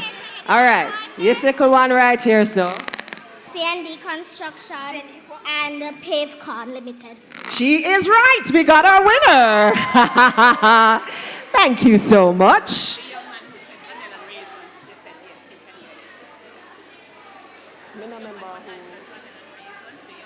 Somebody, no, he didn't say vanilla and raisin. He said something and raisin, but that's not a... So there's a young man that gave a raisin answer. Where was he? There's a young man who gave the raisin answer. They say you can get a basket too. All right, come around right here for me. Okay. So as those baskets are being given over there, I have to bring to the stage a gentleman who's going to talk to us. Can I tell you, I first met this gentleman when I was your age. When I was in high school, a lady came and said she's going to have a radio show and she wants high school students on it, talking about things that affect us as teenagers, talking about how the nation was, talking about our beliefs, our attitudes, our problems. And I met this gentleman at that early teen age, and we grew together. We learned the skills, we went on radio, we kind of get a little bit of hype. And we both continued with our careers that had us using those skills in different ways. So can I tell you, Manchester, it is a huge honor and pleasure to welcome to the microphone at this time, Mr. Jerry David. Come on, no, come on.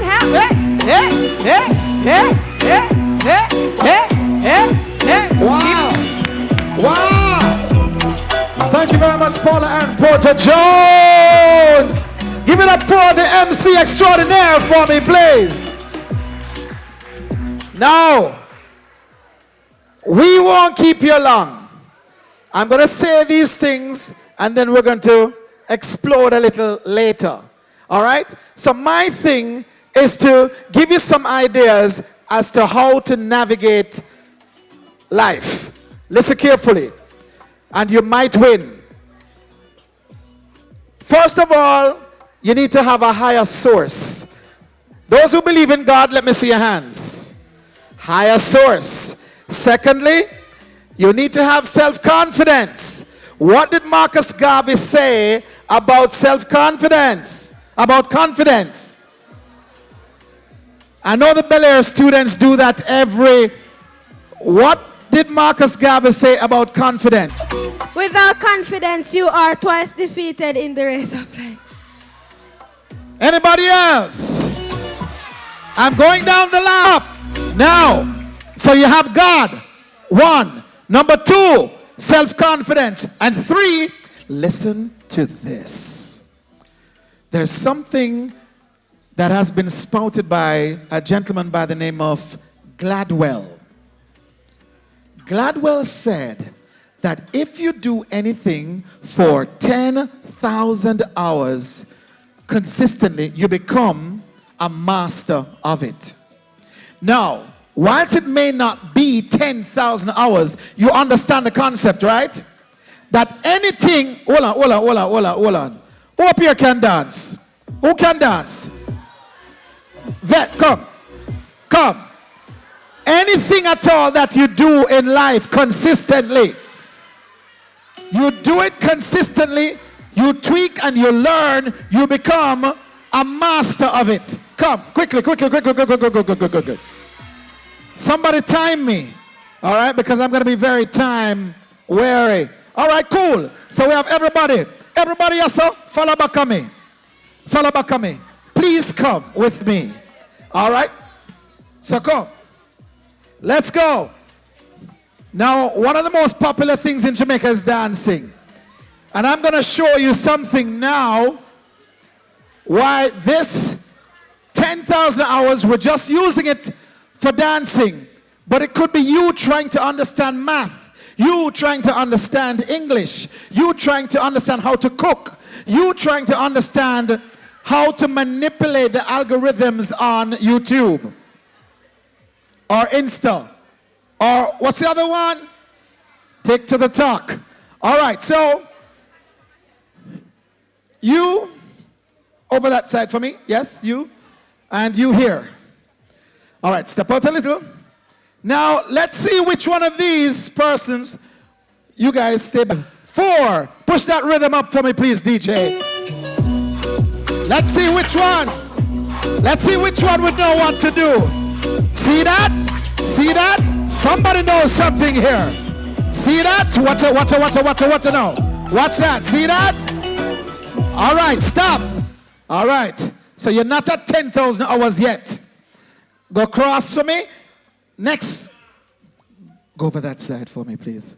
Step forward, ladies. All the way. Give them space. All right, let's see. Because I'm looking for something that I'm not seeing, and I'm going to show you. 5, 4, 3. I'll take that.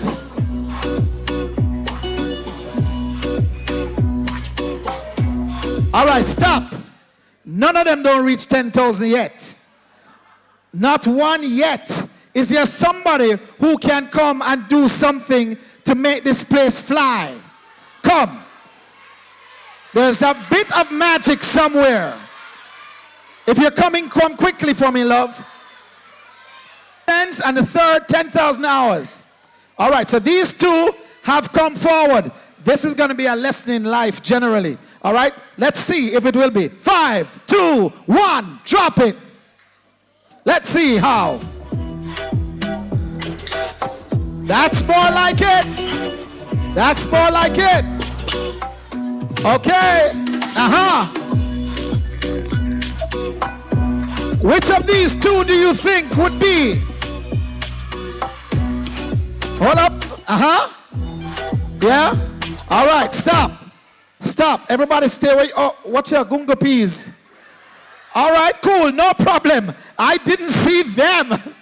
All right. So everybody here, you can't be shy. If you can't go around at the back and shy. So everybody step forward. Out.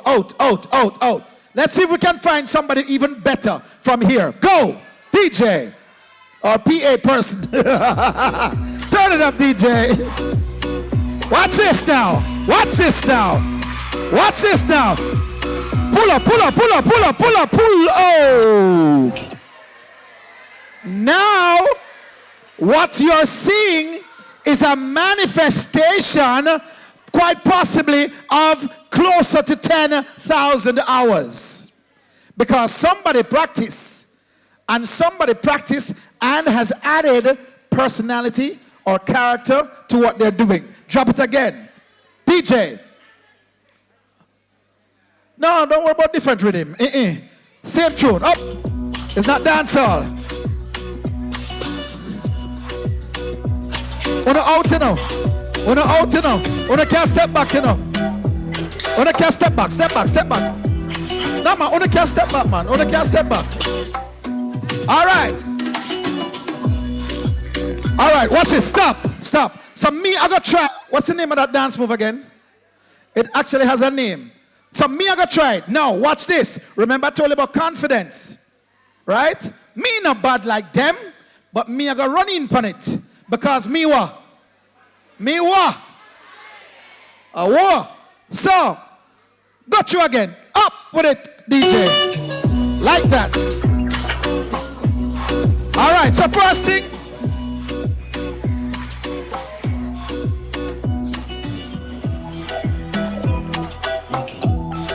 Next move.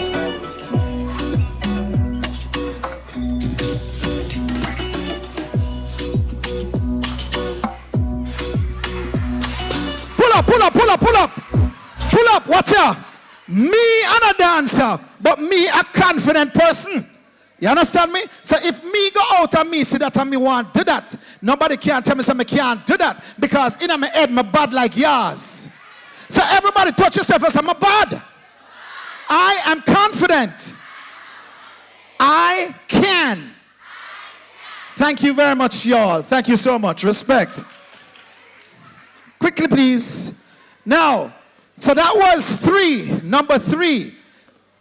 Number 2 was confidence. Number 3 was the 10,000 hours. Whatever you do in life, just practice. Stay in there. Tweak it. If you want to learn to drive, if you want to fly a plane, whatever it is, 10,000 hours. It doesn't mean exactly 10,000 hours, or literally, but it means you continue to do, continue to be in that, to try and become the best that you can be. All right? Then, very important what you just saw here. Attitude. You must have some kind of attitude, because your attitude will help towards your altitude. Somebody, what is altitude? Somebody talk to me. What is altitude? Up there. How high you can go, how high you can soar. Okay? So that's altitude. So your attitude is directly related to how high you will go. Because if you come up here, so I mean, say dance, bust a dance, and you know the style and you go so with the attitude. Ting, ting, ting, ting. That's different from if I come to and go so, and bustle and change it up too. Because remember also, you don't have to do what everybody's doing all the time the same way. Change it, tweak it. So your attitude will determine your altitude. Girl was like, oh my gosh, she was saying what I'm about to say. But she didn't say it like this. When you're trying to figure out what you're good at. So there's something called poetry. What is your poetry? Your poetry is what you like, what you enjoy doing. Now, if you can find something that you like doing, that you can earn from as well, that becomes a joy. So you have to find your own poetry. What is my poetry? My poetry is public speaking, broadcasting, emceeing, and now of late, hospitality. I like making people happy by where they go, where they sleep. I'm into that. Okay, so that's my poetry. So find your poetry. How many were gone so far? No. Higher source, God. Confidence, 10,000 hours. Attitude, poetry. Next one. You see the concept here where say, Lord, my feet are tired. I don't want to go to school today. I don't want to go work. I'm tired. You see that something there? It is easy. It is the easiest thing for you to do, to say to yourself, I don't feel like I want to. But quite often when you don't feel like you want to, you need to study because the exam is tomorrow. Or the exam is 2 days. So you have to get up, step up, and appear. You must, no matter what it is, quite often, you must get up and represent yourself in order for you to become successful.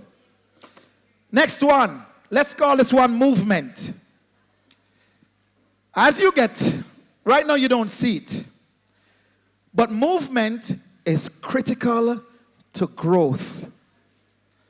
Movement is critical to what? So you have to keep moving. And how do you move? You move physically like this, you exercise, whatever you want to do. But you also move in, somebody said it earlier, continuously reading, allowing the mind to move continuously. That's a part. It means if you don't use it, you lose it. Usain Bolt, the greatest example that you know. Talented, the most talented, but if he did not go through the 10,000 hours and push, he would have lose it. Who says true? Because you have to practice to become great. 10,000 hours in that as well. Okay? So, times are flying and so am I. We have a few more to let you go through this. All right, so that's movement. Should I tell you this one now? My kids are younger than many of you right here. And me, I tell them this now. It is not how much money you get in your hand or you get that will make you rich or successful or comfortable. It's not the amount of money always. It is what you do with what you have. Somebody say amen. Because both of us, this lady right here, we can get $1 million today. Hello, miss. Hi. What's your name? Anastasia? Anastasia, what would you do with $1 million right now? That comes up to something else that's on this. I'm going to leave that with you. It is what you do with what you have that's going to make the difference. Okay? Don't just get the money and spend it. She just said, invest it.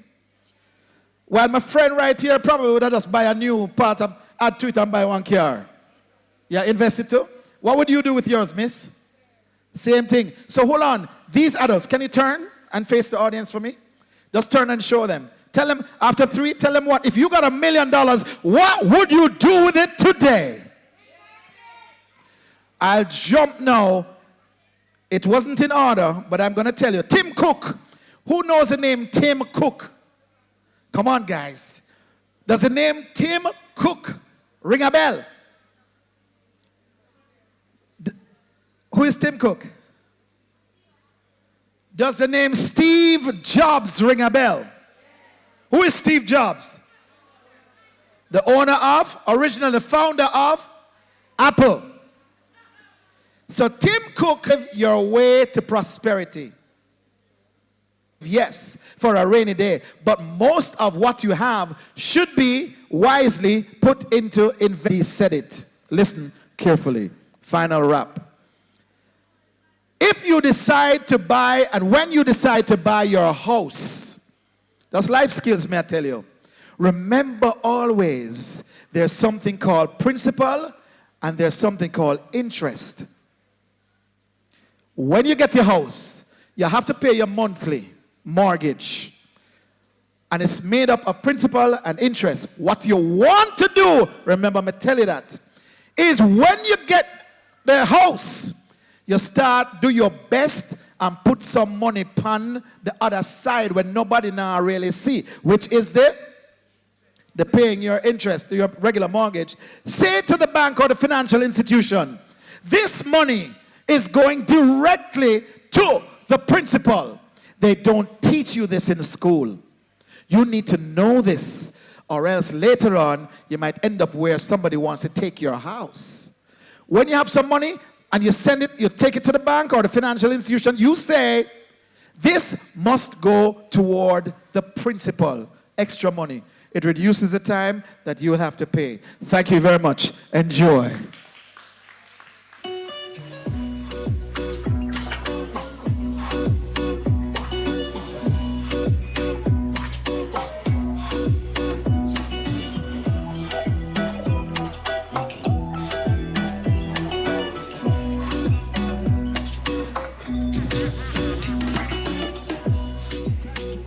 One more time for Jerry D. Oh my goodness gracious, it's been a day and a half. We are so very happy that you were able to come, and we are pretty much getting into the wrapping up of stuff. We promised you a prize at the very start, And I want to make sure to give that prize away now in case that person is here but might be leaving. It's for the person who Green did the most posting. You know Steve Annie? She's here. Ah! Okay, let's get your prize up here.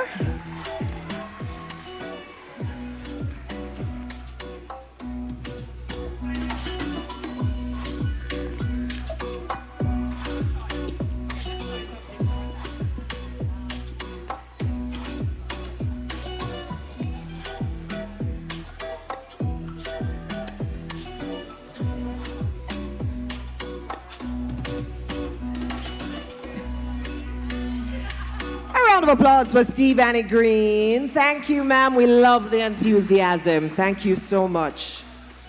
And we're just going to keep it moving into our other thank yous. We have presentations for a whole host of people. First, to the panelists, the students who participated in our panel discussions. Give it up for and Rihanna Stewart from Manchester High. Are you still here? Give them a round of applause as they come up. Ashley Hibbert from Cross Keys has presented to come to the middle. Just push the chair, bring the chair, so it's a little closer. Thank you, Mrs. Green. You can put the chair right there. Okay. And while they get that ready, panel number 2 had Geston. Did I miss it? Is that Jestine? Good. How do you say that name, Madame Swaby? They had to leave earlier, so they got their books. So let's call up Naeem Robinson, Manchester High, Michaelia Young, Bishop Gibson, okay, and Rashane Forbes from Winston. We appreciate the thought, the effort, the intellect that you shared with us today. We also have some special presentations to our main presenters as we say thank you. Latoya Minot-Smichael, are you still with us? Mrs. Minot-Smichael, come on up here. In her pretty watermelon-colored dress. It is. Presentations by Mrs. Green. Sophia Brown, Mrs. Brown Sinclair, not inside the hall at the has danced his way out of the building. If you see him outside, please ask him to come in and collect his basket. And give them all a round of applause. Whether in person or not, we'll make sure they receive our evidence of our gratitude. Oh my gosh. And all of you,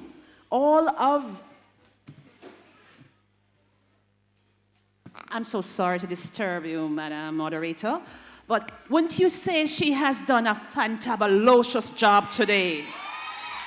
And so she has been talking, she has been giving, so it's now her time to receive.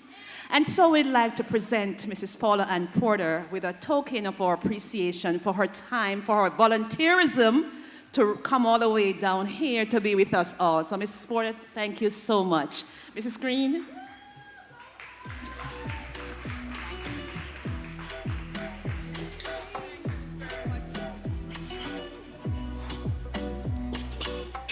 So the orchid is an international token, but we also have for her token from the parish of Manchester. Mrs. Porter-Jones, hope you enjoy our product of Manchester. I see coffee. Yes.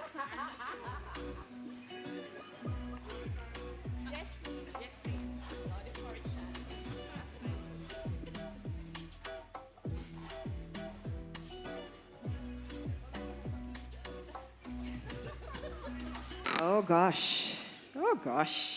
Thank you. Ladies and gentlemen, we have a wrap up to release you. And we are pretty much on time. Let me check how we're looking. Oh my goodness. Tell you thank you for staying with us to the end. Of course, it is the end of the Youth Symposium in Manchester, but it has been a wonderful experience, as you would have seen from the conversations that I would have had, and of course the live coverage. It was very enriching. We were able to talk about social media. We learned some groundbreaking facts from Jane Way, and of course it was overall very insightful, and I was thrilled to be your host for today. We'd also like to extend a very special thank you to our support partners partner, Juici Patties. Thank you for collaborating with us and prioritizing youth leadership and, of course, civic engagement. I am your host for today, Clevena Brown, of course, with Serenity Resource Connector. We hope you enjoyed the coverage today and stay tuned for more exciting live coverages in the future. Thank you.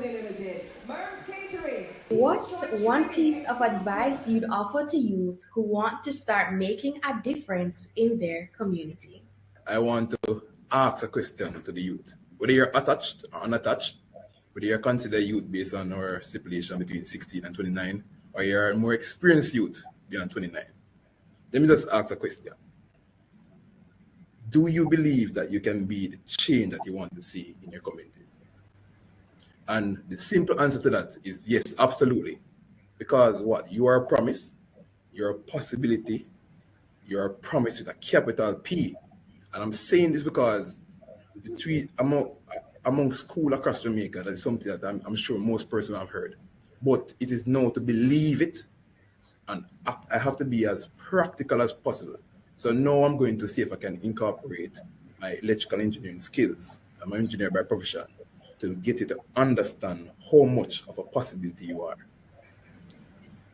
We talk about sometimes that we want to do things, we want to make a difference, but we don't know where to look, right? We are saying that we don't have the opportunity to make a difference.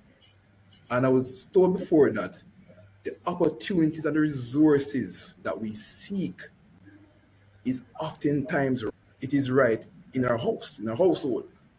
So once upon a time, it was hard to reach out to corporate companies. It was hard to get certain information and support to do what you want, to make a difference. But it is at your fingertips now.